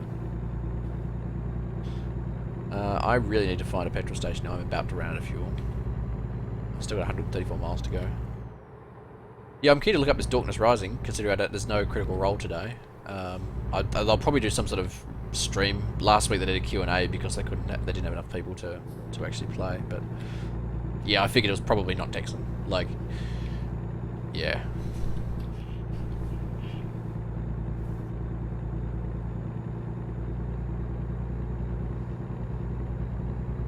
Yeah, we don't have great hot dogs either, I'm guessing. I mean, it's something that I think Americans do really, really well is hot dogs and that sort of fast food type stuff. I'm guessing we probably don't do it very well at all. But the hot dogs aren't a big thing here, so... I mean, we have them, but it's not like there's street vendors in every corner selling hot dogs. There's our fuel. Uh-oh. We may have to get towed again.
Sorry, everybody, I forgot that I muted myself.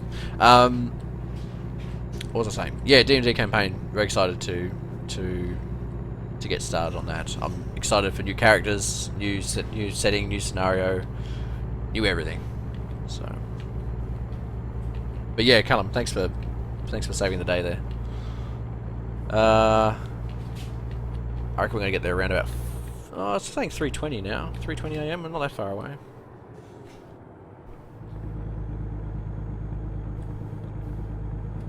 Not far away at all.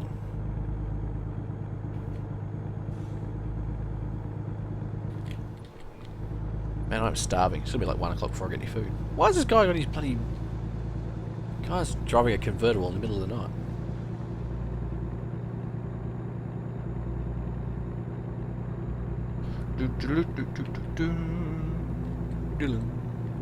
Yeah, I was talking, like, I was talking to someone. I actually muted myself so I could talk to my partner because she came to the room. And then I forgot to unmute myself. Like a spanner.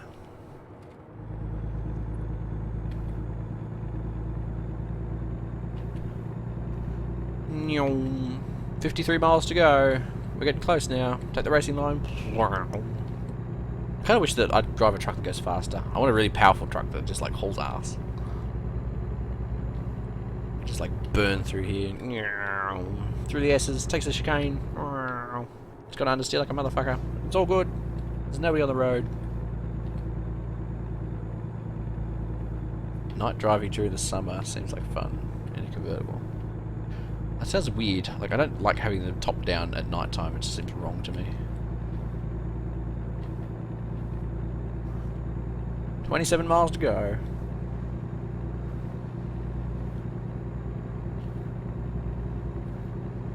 And drifting in a SUV. They didn't do that on Top Gear, but it was like a purpose-built truck. It's not like you can do it in an average truck. You just don't have the gearing for it.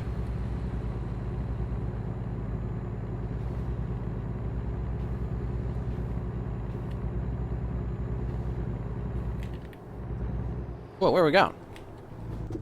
Oh, Jesus. What the hell? There's an invisible wall there. Luckily I didn't damage myself. We're all good. Oh! What the hell? I think I ran into a car. That must be oh, there's a truck there. That's why. Yeah, I need a service now. Luckily, we're only 9 miles away. I think we can limp that far. There's like a turn off there. I'm like, what? Do I have to go there? That makes no sense. And then I didn't realise it's actually a little bit further down. Never mind. Yeah, I miss Top Gear 2. Although you can't punch someone in the face when it's your fault. And blame it on them. Although we didn't really blame him, so.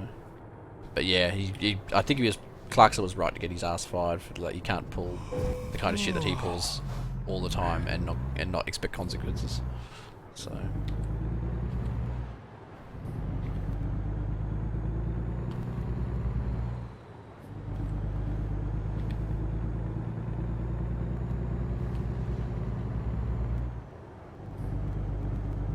Three miles to go.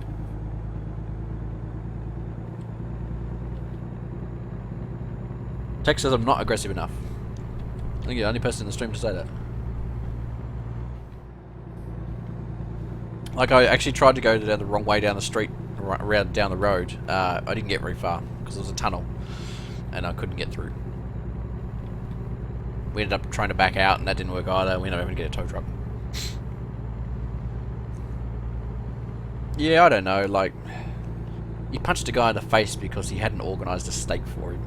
And this is not, it's not like his first, if it's his first offence then I could probably say, yeah, okay, but it's not. He's got a history of, what the hell? He's got a history of, you know, these sort of outbursts and you know, racist behaviour essentially, so. Yeah, I wish he wasn't, just like, you know, I wish he wasn't, oh, god damn it. I keep misjudging. I mean, I wish he was still on Top Gear, but I understand that he's not. They're about to start up a new show on Amazon, I think. Amazon Prime, Amazon, whatever it's called, TV, Amazon TV thing that we don't get in Australia. So it looks like I'll be downloading that. All right, ladies and gentlemen, we're getting damn close to being finished. Take this corner wide. Take the racing line. Ready? Hit that apex. We didn't hit the apex because we're in a truck. Ready? Try this apex. Oh, nope. Damn it. Whoops. This guy's not going to like it when he gets his truck back.